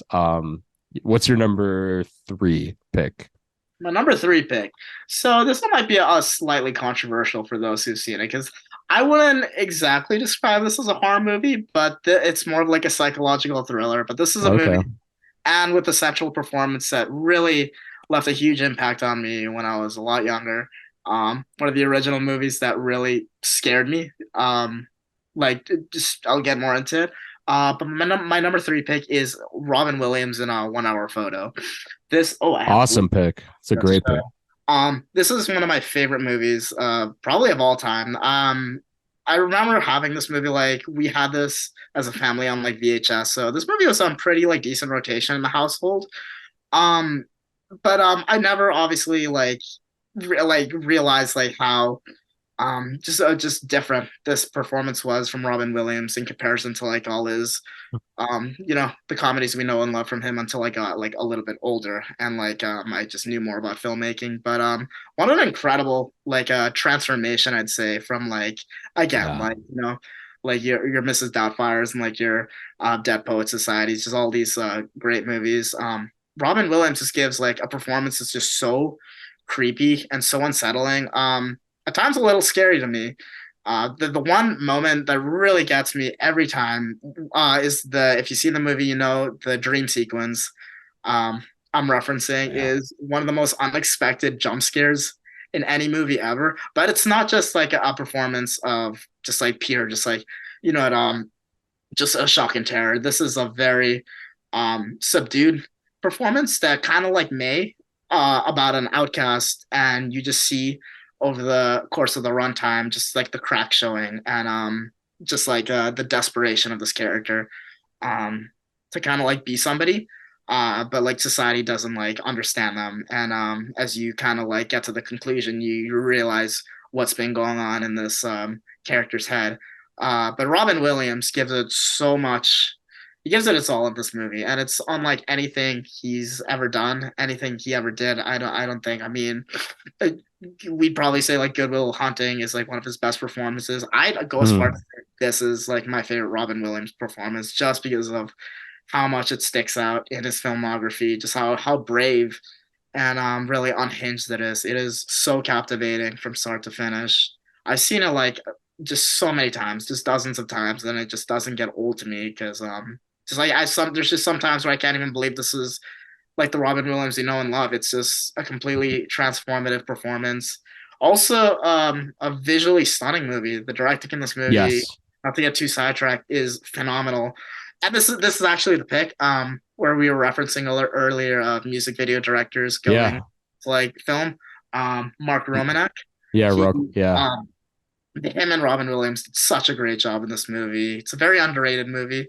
I know it's not on like everyone's list, but this one left a major impact on me. Definitely as I got older and I understood more about acting, how just Mm. amazing this performance was, and just makes me miss Robin Williams very, very dearly because he was really one of my childhood heroes and Hmm. shaped a lot of what I loved about film and just movies. So rest in peace, just Hmm. phenomenal performance all around. Absolutely. Rest in peace. I would tend to agree. I think that is maybe my favorite performance that he ever gave. At least the most impressive and just impactful that he ever had on me. That movie is mad underrated, dude. I think it's like a really, as you mentioned, visually stunning, but like such a deep, character study about alienation and like this kind of longing that this character has is like really, really palpable in that movie. And another stunning, also directorial debut by Mark Romanek. Like he's, Oh, this is the date. I didn't even know this was a debut. I That could just be wrong because I know he mainly did music videos. Like I know he did like that Nine Inch Nail video. 99 Problems is like his most probably well known music video with Jay Z. That was actually Vincent Gallo, I think. But not to get too sidetracked. Are you serious? Are you sure? Yeah, no, Vincent Gallo. I'm pretty not again, not to get sidetracked, but I think he directed that one. Vincent Like, the- Gallo directed 99 Problems. yeah, because he's in the video himself on for like a frame. Um, I'll fact check that later, but We might have to fact check that because I swear to things like I used to have a Mark Romanek music video compilation and 99 Problems was on that. So I'd be anyway, but yeah. he's Anyway, incredible visual stylist. And Robin Williams like anchors that movie just so like he adds such a bizarre tone to that movie that I don't think would exist without his performance. That's it's a really weird blend of empathy and just complete terror. I So completely agree. it's just crazy good. Also, like the way this Uh, movie like uses color as a yeah, like it's like represent like the state of mind of Psy, as he's known in the movie, is really amazing. Like again, stunning. Yeah, the one moment that kind of like always blows my mind is when he's kind of like towards like the middle of the movie when he's breaking down a little and he's in the red room and just it's just like in the corner. It's Mhm. just such a haunting image and again like I cannot believe it's Robin Williams at times. His performance is always just sucks me in so much. It's Yes, unforgettable stuff all around. But again, like you said, a wonderful blend of like really really creepy and like unsettling, but also really like almost touching. You feel like so sorry for the guy and yeah. you get that phenomenal monologue in like the very last minutes, Oh kind of boy, like just I don't know, writing just bringing the message of the movie home, not the message, but like the character the home. theme of the movie. Yeah, for Theme of sure. the movie, it's heartbreaking. It's just so many plates he's spinning at once in this movie, and by the time you reach the end, you're just Mhm. like, wow, what a performance. It Yeah, is, and I also the scene that always sticks with me is when he breaks into the family's house, who's he's semi stalking. He becomes obsessed with, and when he kind of starts pretending to like be a surrogate for living their life and everything. It's like really terrifying, but again, also just really heartbreaking stuff. And like Robin Williams' sort of portrayal of those themes is really masterful. absolutely. Yeah, I'm glad I haven't talked about the movie in a long time. It's really impactful, so I'm glad you really thought outside the box because I would not have thought about that movie as a horror movie, but it works because it is genuinely pretty terrifying stuff. So Yeah, I'm saying, I mean, yeah, that one dream sequence, especially, like, that is, yeah, yeah. I'd say still, I know there's probably scarier, but that scare in particular, like, it's not as impactful for me because I think I've seen worse. But when I first saw that, like, just the shivers I got up my spine are just stick with me to this day. It's so I'd consider it a horror just in my heart because of how Absolutely. terrible. Yeah, I I love it. agree, man. I mean, even the visual style of this movie is very horror adjacent because like there's the red room where he's doing the photographs and like I remember the grocery store is like there's this really weird green like tint to everything. Yeah, Is a very psychologically, yeah, there you go. Really like that. psychologically penetrating movie. So I definitely would say it counts. Even like I'd say like the opening just almost gives me like very just think like Texas Chainsaw vibes with like the Yeah, yeah. repetition of like the photo flash. Um Mm-hmm. yeah, just super creepy just off the gate. I love it to death. I cannot get enough of it. I know some people think it's just like all right. I think it's Mm. just a wonderful movie all around, just super rewatchable. I can throw it on any day of the week. And yeah, I so agree. I agree. Great pick, man. My next pick will be. I don't want to rank these, but I think this would be my number one horror performance. In my book, I think the actress in question should have won an Oscar for this performance. And I'm talking about Sissy Spacek in Carrie from 1976. Is Carrie directed by Brian De Palma, obviously based on the Stephen King adaptation, really famous book. Um, so I had read the book prior to seeing this film. I was a huge Stephen King fan in high school, like a lot of horror fans were. And I gotta say, like Sissy Spacek's portrayal of Carrie is exactly how I envisioned her in the book. When I was sort of picturing what she would look like, it's like picturesque. It's Sissy Spacek, but not only that on a personal level, but also just the things her transformation in this movie It's just astounding to me, and starting the movie off in this very vulnerable way. He starts the movie off in the shower, everyone's naked, and she's kind of being terrorized. It's like it's one of the more like,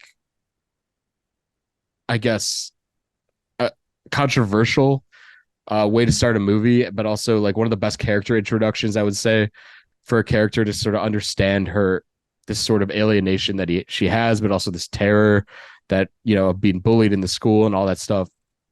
But what really really sells it for me um is the relationship with her mom, and those scenes that they have together are just like feel insanely lived in, while at the same time being that's Stephen King and Brian De Palma for that matter, that sort of heightened 70s manic style, which was why we love 70s filmmaking. It's finding the humanity in really crazy and heightened situations. And Carrie, like, I think is like a perfectly paced and thought and well realized horror movie.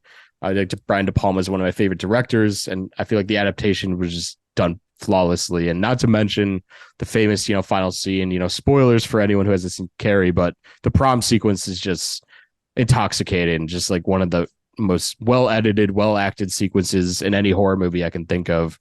And there's barely any dialogue. It's all in her face and all in her physicality. And just again, the transformation that Sissy Spacek goes through in this film is just remarkable, and I think should have won her an Oscar for that film. I think it's just if the Oscars had celebrated genre movies back then like they do now somewhat, I feel like it would have been a different story. But yeah, it's probably my favorite horror performance of all time. So yeah, Sissy Spacek. Yeah, no, Carrie is unfortunately like a kind of a blind spot for me. I mean, I'm well aware of like Cece Spacek in the movie, and like the legendary like prom sequence and like how it is, what one of the great like coming of age horror movies. But I mean, I can totally sympathize like what you're saying just from like all the clips I've seen like over the years. Um, just with like the just on the poster alone, like the facial expressions are like crazy. And I know she Yeah. has like that dynamic with her like very abusive mother. I've seen like clips. I mean, I get again like blind spot. I gotta get on it. But like the dynamic I've seen between her and her mother and all those clips just seems like so just freaking like visceral and just like so Yeah. sad. So I So love sad. that horror movies where it is kind of like May or like 1 Hour Photo, just like character studies of these people that are just like completely like rejected by society. That's like really one of my favorite like angles to tackle a horror movie because you can just like relate to it a lot, just like Mm-hmm. to the alienation and like it's just really great statements on like what it means to like be a person despite like obviously like the kind of more horror elements like her like powers in the movie Yeah. example. But I love that. I definitely will get around to it eventually because I know it is Carrie's just a very legendary horror movie. It is, and yeah, obviously, I'd recommend it. But yeah, and you mentioned the coming of age part, which is a big key to this movie because, like, the movie is meant to sort of bring you back to that high school angst, and those, at least for me and a lot of other people, those feelings of like those budding feelings of puberty and alienation, and anger towards the world. It's like all encapsulated in this one character. Obviously, there's other characters, ancillary characters around her, but like she is really the ticket to like all the emotions in this movie. And she just does an incredible job at a really young age. I know she did like Badlands, and she was in Three Women, directed by Robert Altman. She's just such an incredible actress, of her time, and I think this is like her crowning performance. Yeah, that's really all I got on Carrie. I know a lot of people have seen it and love it too. So, but yeah, definitely get on it, man. It's so great. I So absolutely will. Uh, yeah, yeah. all right, cool. So You are next. okay, so we're at number two, Yeah. right? All right. My number two is admittedly a movie I have not seen in a while, but the central performance of this movie definitely has stuck with me for a while, and it is Michael Rooker in Henry Portrait of a Serial Killer. Nice. Um, definitely just one of the like angst. one of the most, I think, searing portraits of like a serial killer just ever put to film. It's not a movie that's just very flashy, just like kind of like your standard run of the mill horror movie. It's very much a character study. That just finds power in like the simplicity and like the calmness of this performance. But like the way Michael Rooker in this movie carries out like these kills with like his accomplice just so calmly. It just gives you the sense of this just soulless sense throughout the movie that's so creepy and Yeah. so unsettling and just really one of the most unforgettable like depictions of a serial killer I just ever seen in a movie. I mean, it is. I don't know too much about like the actual story that inspired it, but this performance, just with like the facial expressions and like again like the calmness of it, is just so unsettling and just um. I've never really seen Michael Rooker in like too much other than this that's like really impressed me, but Yeah. it's I think really a horror performance for the ages that I don't think enough people have seen, despite Henry, Portrait of a Serial Killer being a very groundbreaking and a very controversial movie at the time it came out. Because if you didn't know, it pretty much invented like the NC-17 rating from the Yeah. FDA because it is so just nasty and just so real, but it's not over the top. It's very realistic, and that's what makes it all the more disturbing. This movie, you just feel you're just like intruding on these kills. You're intruding on like I wouldn't say like intruding, but like just really you're almost like a fly on the wall at times. Especially one scene involving Henry and his friend. I forget what his friend's Yeah. name. He also gives a pretty great performance. Watching a videotape of kind of spoilers of a home invasion, and I'll keep it at that. And their like commentary and like their banter in the scene is just so chilling and just so blood curdling.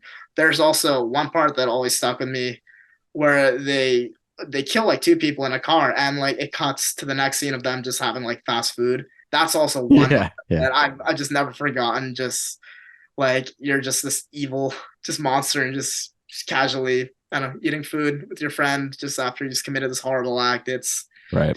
great performance. I mean, both of the central performances are great, but Michael Rooker, it's obviously his movie, and like it's basically just rests on his shoulders. So super memorable performance, super bone chilling performance. I love it, and yeah, it's my number two pick, Michael Rooker and Henry. Really good pick. I hadn't thought of it, but that movie is very, very unsettling. And I feel like he brings this like weird blue collar, every man feel to this movie. Cause like, Yeah, I feel like a lot of this movie rests on this idea that it's like your neighbor could be this person or like this man you see on the street could be like this deranged killer. And I feel like he's just perfect casting for that because he's like, he feels a little off kilter and he looks a little deranged, but he could also just be an everyday, blue collar guy. So it's like brilliant casting, and he delivers just an incredible, yeah, like you said, just like very unsettling looks on his face and all that stuff. And yeah, I haven't seen the movie in quite a while too, so I'm not super fresh on it, but I remember just being greatly impacted watching that movie. So and yeah, super groundbreaking too. one of the early horror movies that I really went out of my way to seek out. I'm not as in love with it as I used to be. I mean, way back in the day, it's one of those kind of like formative movies for me that kind of like got me into Sure. more extreme cinema.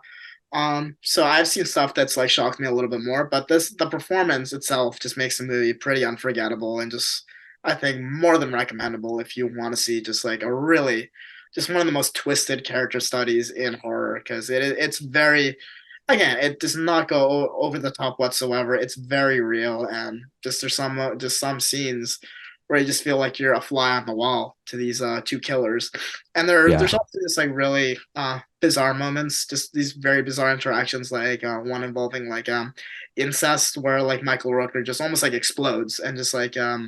it just like cuts into the scene. I mean, you don't get a lot of backstory to the killer. You just kind of like get what you hear, but the implications from like his story, like his monologues and like actions like that, just like something like incest being like the line for him, despite him being like this awful killer, it's just really interesting and adds just some layers. to the movie that make it worth going back to see over and over to just kind of peel back the layers of his character. Absolutely agree. Yeah, I also have heard from other people that it doesn't hold up as well because like it is one of those formative kind of intense controversial movies that you get into when you're younger. I would like to revisit it though, just to based on his performance alone. And it is weird. Michael Rooker never went out to do anything that extraordinary after that. Um, obviously he's worked with James Gunn and stuff like that, but I can't really recall any performances that are as impactful as that one. So Yeah, me yeah. neither. Yeah, So, I mean, it's one hell of a performance and one we're still talking about, to this day. mhm. So yeah, I mean, I can see the movie is kind of dated. The soundtrack is like a little corny. I mean, but it's again a fantastic character study. I think that if you haven't seen Right. it, it's absolutely worth a look. So yeah, it's my number two. Great pick. My next movie is my second favorite horror movie of all time after Texas Chainsaw Massacre, which I'd previously mentioned. And I adore the central performance in this movie. And we are talking about Videodrome by David Cronenberg. I know Mike saw The Spine earlier, so he knew I was going to bring this up. Um, Cronenberg's a hard sell for a lot of people, but personally is just my favorite horror filmmaker of all time.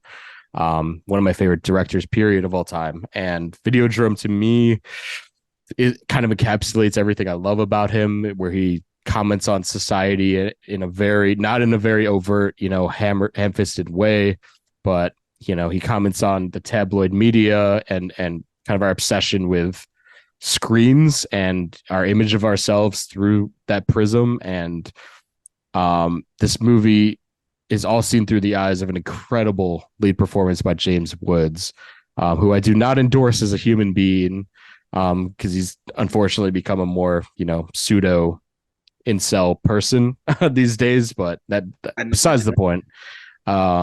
He's incredible in this movie. He's absolutely incredible. He's this slimy television producer who's kind of selling this idea of Videodrome. I don't want to spoil too much because I know Mike hasn't seen the film and whoever else hasn't seen it, but he embodies this sort of capitalistic, just insane person who's very driven by greed and will do whatever it takes to sort of sell this idea of Videodrome, long live the new flesh, all that good stuff. And he's a slimy, I love slimy characters, and you can see his imprint on this sort of unrelenting just force in this movie that really drives the themes of this movie home. And I love movies, especially horror movies, that use the allegorical, nature of our obsession with certain things to tell a really disgusting and terrifying movie about our existence and what Cronenberg always is fascinated by what human beings are impacted by that are not normally discussed in other films. I feel like Videodrome is like the perfect embodiment of body horror and sort of allegorical vital American issues that we dealt with at the time. And I feel like James Woods is the anchor, similar to what I've been saying. Like he really is just the surrogate to the audience, and that's a hard thing to do in a very, very abstract movie like Videodrome. Sorry if this is also vague. It's hard to talk about Cronenberg if you haven't seen it. But just a performance for the ages, and I would say up there with one of the greatest performances in any Cronenberg movie. Jeff Goldblum in The Fly is great, and James Spader in Crash. There's a lot of them, but I think this is the crowning achievement for any Cronenberg movie. So, yeah, that's about it for that one. Ah, great pick. I mean, Cronenberg. I mean, legendary horror director, probably the king of body horror.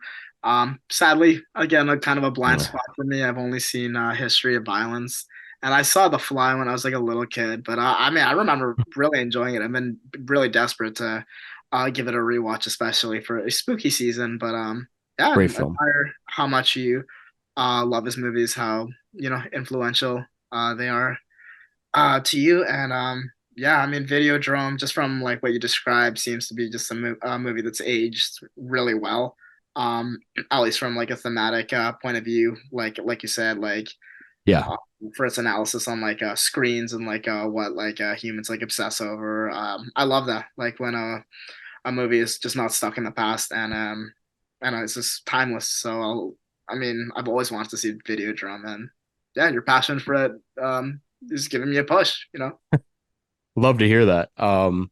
One thing I want to say also is that like the Safdie brothers talked about this movie, I remember in one video.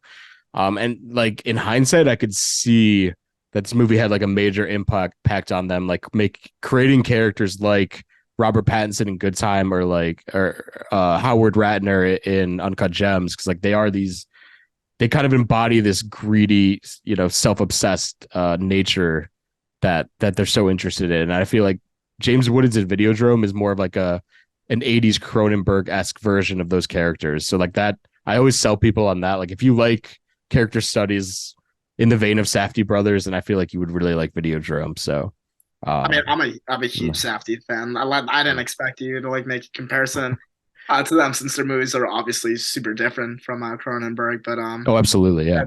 that is right up my alley. I love both of those movies. I mean, always interested, in these like very deeply flawed characters that are very greedy. Obviously, we don't condone them, but they're just Yeah, so endlessly fascinating to watch. Their journey, be that up or down, it's just really gripping stuff. When you're just from the perspective of this really just like these sickening people. yeah, Just opens a window for just something you just haven't seen before. So I love that. I love that comparison. it is. Yeah, and like James Woods is that. Like he's this slimy, just kind of car wreck that you can't take your eyes off of. And I love deeply flawed just scum bums, that you watch on screen. And Totally. you know, so check it out. If you don't like Cronenberg, I feel like Videodrome could be the window into like appreciating a lot of his other movies to anyone out there who's has a tough time with him, because I really try to sell his movies more, because I feel like he's a very tough sell. People really don't like Crimes of the Future and a lot of his later work, but yeah. Anyway, that's my fourth pick is James Woods. I think we're on our number fives, yeah, or number ones, I should say. Number one. Yeah. Number one. This might be a little anticlimactic, but It's all right. when looking back on like legendary horror movies, I don't think you can make like a list without mentioning this movie. This particular movie has a lot of performances I could have chosen from. Um, it's from The Exorcist. I could have gone with the actress who played Regan McNeil or like Max von Sydow.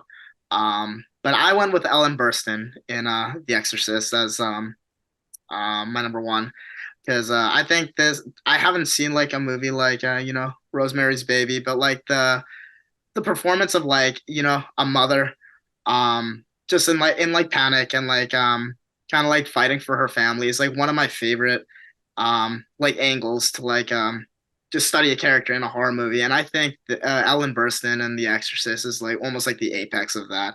Even though, yeah, towards the end she doesn't get like a ton of screen time, the journey and like seeing like her basically break down and just like fight for her daughter in this movie is like so powerful and like it's just one of the huge reasons why I feel like The Exorcist is so timeless and works so well because she makes you feel like you're there and like you're fighting for her family too. The like her like cries and just like the screams in this movie and like some of the monologues like the one in particular where she's doing laundry and she's like that's like not my daughter up there is like so powerful and you just buy her so much. It's Ellen Burstyn. I mean, class act. I'd go as far to say one of my favorite actresses of all time. Wow. I think she's given some of the best performances of all time with this, with The Exorcist and like Requiem for a Dream. She Yeah. just emotes so beautifully and just like the pain in her eyes. Just in all the movies I've seen, where she has to go more emotional is so powerful and so real. She just heightens everything she's in. And again, in The Exorcist, she just makes it more than a horror movie. It just feels more like a family drama. And it's just and a tremendous performance, I'd say. One that just makes it even more compelling than like, yeah, as your standard run-of-the-mill horror movie. It just makes it feel like so scary because it's so real. So that's on my final pick, Ellen Burstyn Mhm. and The Exorcist, I think. I mean, I've had 50 years, celebrating 50 years of this movie this year, and everything that's been said about her performance, and just everyone in The Exorcist. It's just an incredible cast. Um, this has been said to death, but she is the highlight for me, and she is my last pick. Love that. Love that you highlight Ellen Burstyn, who's one of our greatest actresses for sure. Absolutely. Um, I'm ashamed to admit that I actually haven't seen The Exorcist yet, Oh my god. which is deeply embarrassing. I've gotten flack a lot from people. Um, and yeah, it's embarrassing, man. I will it's I can't say I'll watch it because like I've been saying that for 5 years, but I will watch it before It's this incredible. October because like William freaking passed away. We got a new Exorcist movie coming, blah blah blah. So I will rip the band-aid. You But got the 4K coming. Well, the 4K is already out. I need to get my hands on that. I wish I didn't have a physical copy for it. yeah, that's right. There's a new physical release, which is cool. Um, but like you were saying about Carrie, though, I've seen the certain sequences, I've seen imagery, and I could tell that she's like has delivers a really towering, realistic performance, which is great. Like kind of grounds the movie into reality and such a taboo, like crazy subject to tackle. Um, but yeah, again, embarrassing. I haven't seen the film. I will. It's been on my list for far too long. Maybe for like 10 years at this point. I've been saying I'm gonna watch it. So, um, Definitely a movie that took me like a yeah, while to warm up, even though it like I mean I think it honestly was just the hype and like it's just I mean The Exorcist. I mean we all everyone knows it. It's just one of them. It's probably possibly like the most influential like horror movie of all time. So the hype did kind of impact like my initial experience, but I did watch it again very recently. Um, Kind of knowing where the movie goes and like it's not all just like oh no the power of Christ compels you like all like the Exorcist action. It's very much I see the Exorcist as a family drama, and Ellen it's that's a due massive part to Ellen Burstyn. I mean she really just makes us feel like just it's terrifying because it is so real like I said, and her performance is just so towering among a cast that just does a tremendous job and just timeless movie, just amazing movie. I mean, I don't. I'm not talking down on you if you're like you haven't seen it. Like I know there's plenty of people who haven't seen The Exorcist, but if you haven't, I mean you got it, man. It's incredible. Just from an acting perspective too, just unforgettable stuff. Really, truly, truly terrifying, truly amazing. for sure. And I think you're right on the money. Like it is maybe the most influential horror movie, like right up there with The Shining. Like I always look at those two are like the kind of the alpha and omega of horror movies for at least American horror. So it's yeah, again, got to get on it. Um, is there any ounce of you that is excited to see the new Exorcist movie directed by David Gordon Green being released this weekend at the time of this Oh, recording? this weekend? Yeah, it's out this weekend, I No, believe. no. uh, yeah, I can't say I'm very excited for it. If it's good, I mean, I'll go see it. But what knowing what David Gordon Green did to the Halloween franchise, I Yeah, can't be very excited. But I mean, Ellen Burstyn is back, so maybe she's she. back. Yeah, she's the only cast member that's back, I believe. So, Yeah, it's can I good. can I read you a quote that William Friedkin said about the new Exorcist movie? It's really funny. Sure. Um, he said, let me see here. So the guy who made those new Halloween sequels is about to make one to my movie, The Exorcist. That's right. My signature film is about to be directed by the man who made Pineapple Express.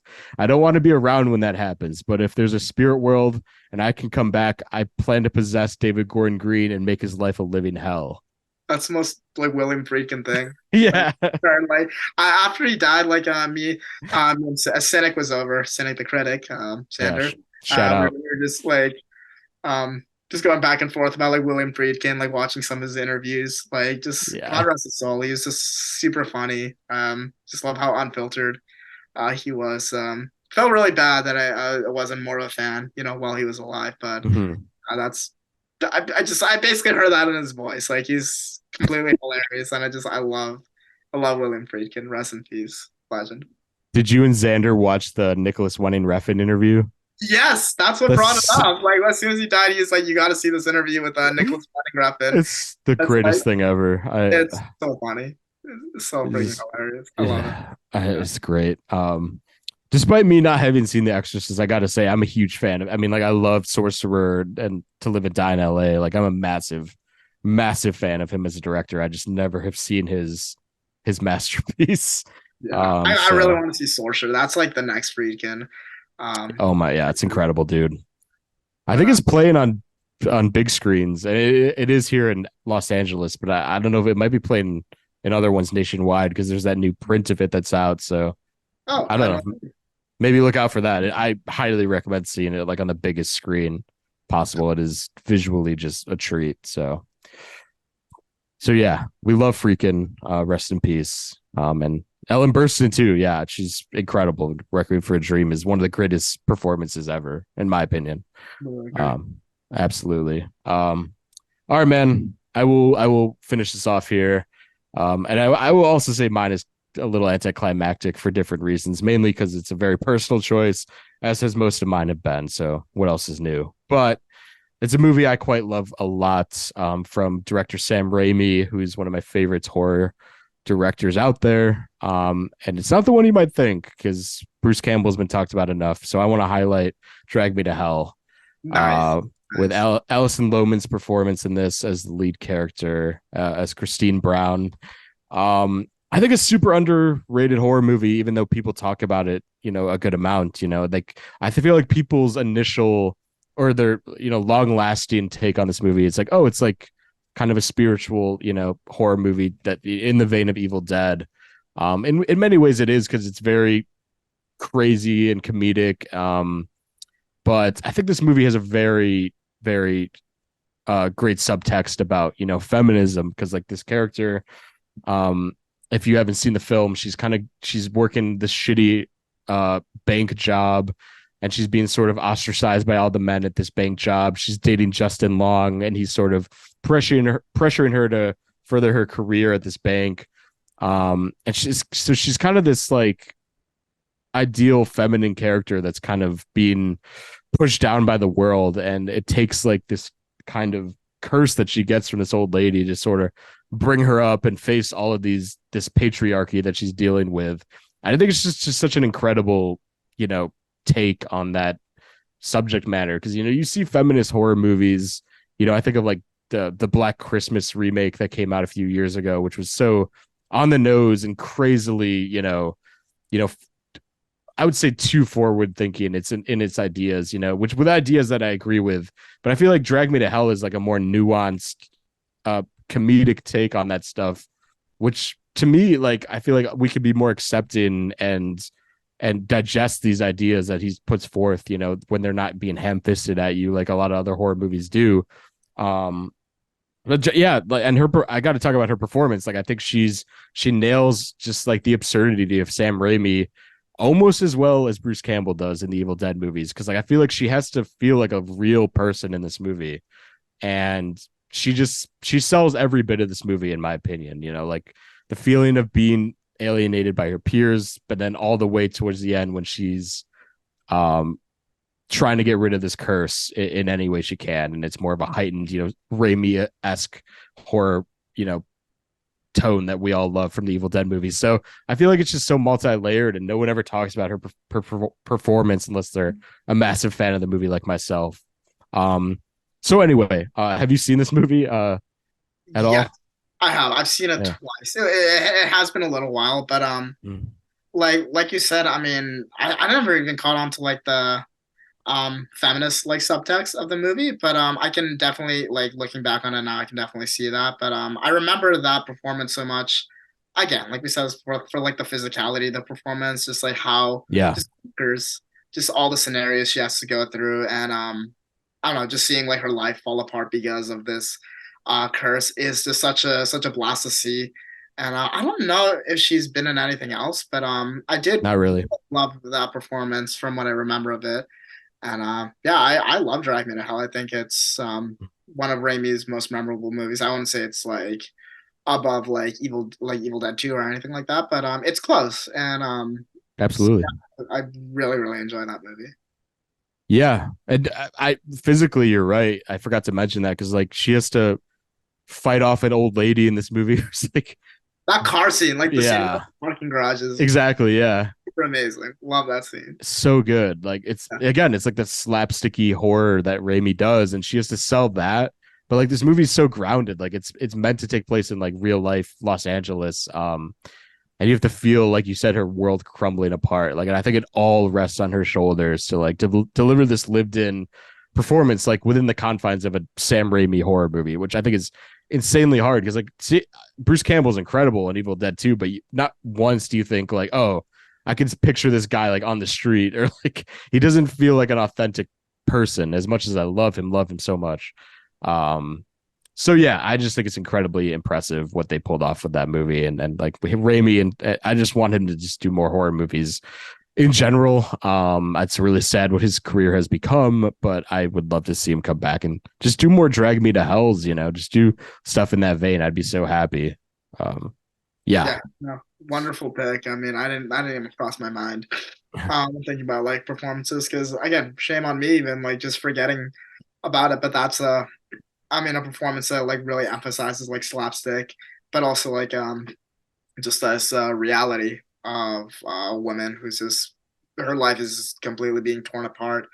But I'm so glad you shouted that out because that is a super fun horror movie, super underrated, I think, even for like fans of Raimi. I know that like those who've seen it like really enjoy it, but just the fact that it even works, like yeah, that Raimi can bring like his trademark just kind of like slapstick horror style to like a real life setting, but not make it like feel like crap, not make it feel yeah, over like over the top in a bad way is really commendable and just goes to show like his talents as like just like a filmmaker as a whole. Like yeah. just pretty shocking like to think the movie does is as entertaining and works as well as it is. And again, a massive part to the performance of the lead actress because she does do like a wonderful job.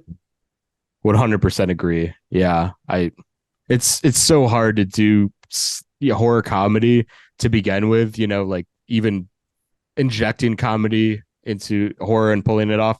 But to what he does, it's like it's such a crazy balancing act to make Evil Dead 2. Like I don't know how the hell you're able to pull that off if you're not Sam Raimi. So I'm in awe of his work as a horror director, particularly. So yeah, man, that really wraps it up. For our list there for horror movies. I know it was pretty all over the place in terms of the content, but I feel like we got I really enjoyed talking about it with you, man. But also I wanted to do one last bit here before I let you go. Not horror related, but I know you and I in the Discord, we talk a lot about movies that we are looking forward to seeing to the ends of 2023, excuse me. And I just wanted to like talk about them with you real quick because like Yeah, I feel like there's so many great movies coming out, and I might have to pull up my list real quick, but like that's what I'm what are doing. like the big movies that you cannot wait to see towards the end of the year? Because I know we talked about it briefly, but I want to talk about it on Mike a little bit. So what are you looking forward to? My number one most anticipated. I mean, if you're in the Discord, this is not a surprise, but Zone of Interest by Jonathan Glazer. Um, Mm-hmm. I am unbelievably excited for this movie. The reception coming out of like the film festivals, the fact that it won the Grand Prix at Cannes, uh, and the fact that it's Glazer's first movie in a decade, which thinking about like Under the Skin being 10 years old is pretty terrifying. Crazy, right? But it Yeah. seems like he's reinventing himself, um, almost complete. Like it's not like another Under the Skin. This is like it's like a historical drama with a super experimental edge. So Zone of Interest is definitely like the one where I'm just constantly seeing like where's the trailer? Like where is it? Like I know, right? What's I'm going counting my on? days. But that's probably my number one. I'm Mm. looking forward to a movie called Hundreds of Beavers, which is Oh on. yeah. I don't know how much buzz there is from the movie, just from like the general movie circles, but from what I've been told again from like festival circuits, Hundreds of Beavers seems like something super up my alley. Just very absurd slapstick, almost like from what I saw in the preview, almost reminds me of like I don't know, like Looney Tunes or like Kung Fu Hustle It in looks a way. crazy. Yeah. I can't Yeah, wait for I've that never either. even heard of the filmmaker, Mike Cheslick. But from I follow him on Instagram and he seems very, very passionate about this project. So I'm That's very, awesome. yeah, I'm very excited for Hundreds of Beavers. Anatomy of a Fall, obviously the Palme d'Or winner from this Hmm. year. That looks incredible. I might see that actually this coming week. They're doing early screenings here in LA, so I might actually get a chance to. I'm so fascinated by that movie. It looks really, really interesting. I don't know much about the director, Justine Triet. Triet. Uh, Yeah, I don't know anything about her either, but the fact that yeah, a little known director like won the Palme d'Or, I think it's absolutely worth seeing and like supporting. The yeah, absolutely.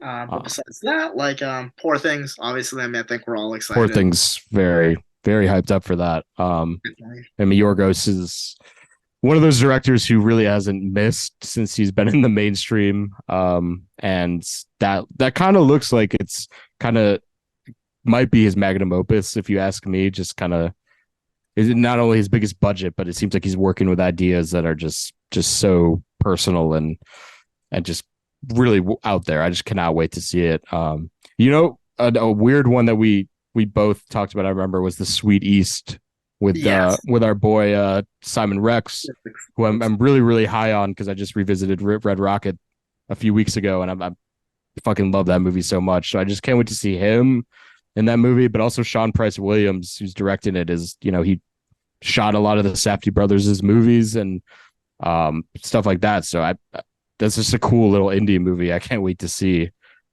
Just based on the people that are involved with it for sure. Totally. I mean, that movie definitely falls into that, like, like that Alara Studios category if you're in that loop, like the Safdie brothers production company. 60 millimeter, very looks from there's only like one clip of it online, but it looks like very like Cassavetes and from the sound of it. Yeah, That's completely my thing. I'm a huge me too. Cassavetes fan. I And cannot wait. Rex, I mean, just continuing this really amazing streak of Me independent movies he's in, and I'm all here for it. Yeah, too, man. remotely I, Savages related is my thing. yeah, any Alara like Funny Pages was a movie I quite liked last year, and that was Alara produced. So I cannot. Yeah, everything they do, that umbrella is really great. Are you looking forward to Aggro Drift at all by Yeah, Mr. Harmony Korine? for sure.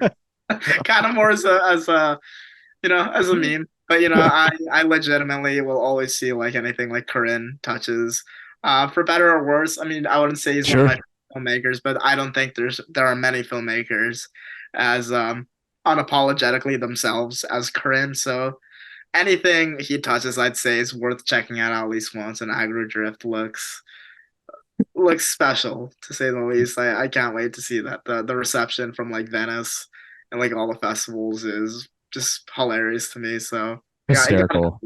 we all got to see it. But Travis yeah, Scott as Zion, as his portrayal of Zion, whatever that means. I, Yeah, I I love it. agree. What else? Looking at the list. Those are kind of like the big ones. Yeah, There's a couple documentaries actually. I've been watching like a lot of documentaries like over the past year, and it's honestly become like one of my favorite genres. oh nice. There's one called The Contestant, which I'm very excited for, um, which is about like the story about if you know the story about like this Japanese game show that like took this contestant who Oh wanted to yeah, be a comedian, and the I've watched the video on that. Yeah. yeah, it's a very tragic story without going too far It's, into it because there's a lot. But Fred Armisen is narrating it, which I think is very interesting, and the reception huh. is very, very warm to.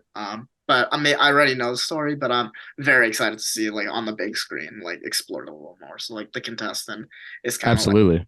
underdogs. I'm excited to see. I want to see that too. I didn't know they were making a documentary about that subject because I remember seeing a video about it and it was really tragic stuff. So I that a deep dive would be really cool.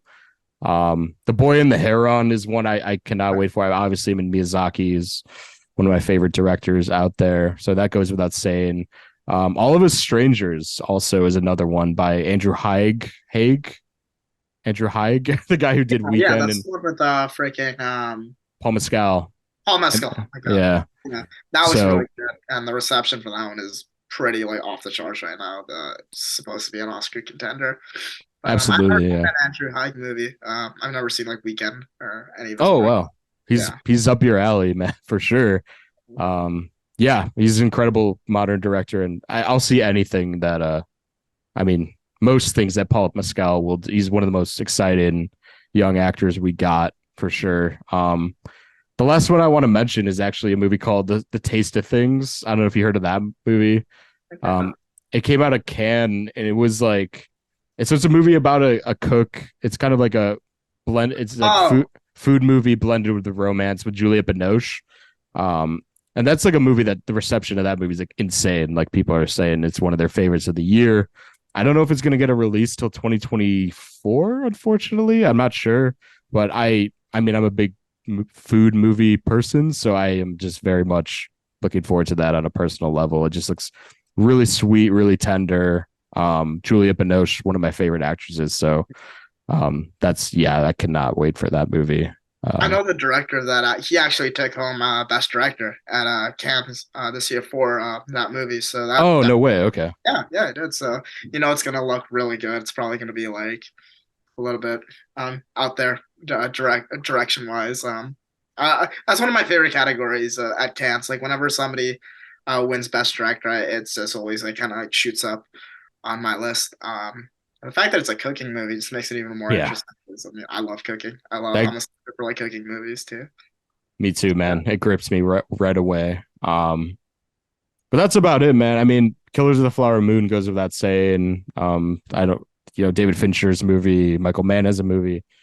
Um, A lot of greats this year. Well, it's a stacked year. it Um, is, especially the final like 3 months is going to be really like every week. I feel like it's going to have a movie that I'm pretty enticed to go see. So I'm any hype for Wonka? yeah. Yeah. I mean, I forget about like Zone of Interest. I mean, I can't wait for Wonka. It's gonna blow my mind. I can't wait. It looks so good. It's incredible. The reactions of every trailer in the theater is like my favorite thing. It's like it's a lot of people gushing like genuinely, then people are like just downright disgusted. And Yeah. I'm just here for any reaction. It's gonna be a beautiful disaster. I can't wait. We It gotta just looks like Harry Potter like B-sides, but in like the worst way possible. It's just like I I don't want to talk about it. no, Oh, it's we don't have to. I just wanted to say that Timothy Chalamet's like deliveries are some of the funniest things I've seen all year. Just like yeah. every line he delivers in the trailer, it's like a disastrous, like beautiful disaster that I can't look away from. But yeah. Anyhow, thank you for coming on, man. I had a great time shooting this shit with you about horror and all that stuff. So thank you I think it's your third time coming on. Yeah, that's you did the comfort movies, you did the 90s, and now this, and of course you're welcome back anytime. Um, any final words? Anything you want to plug for yourself, your Letterboxd or anything? I guess. Um, But I want to say no major plugs. To be fair. Um, yeah, thank you for having me. It's always a blast to come on here and talk about a lot of movies. It just mean a lot to me, and I don't know, get more insight into movies I haven't seen. So yeah, always a blast. mhm. Likewise, man. We'll do another episode real soon. And yeah, again, look out for more horror movies, horror episodes, I should say, coming out in October. And everyone enjoy your spooky season. Appreciate you listening, and we will see you later. Bye.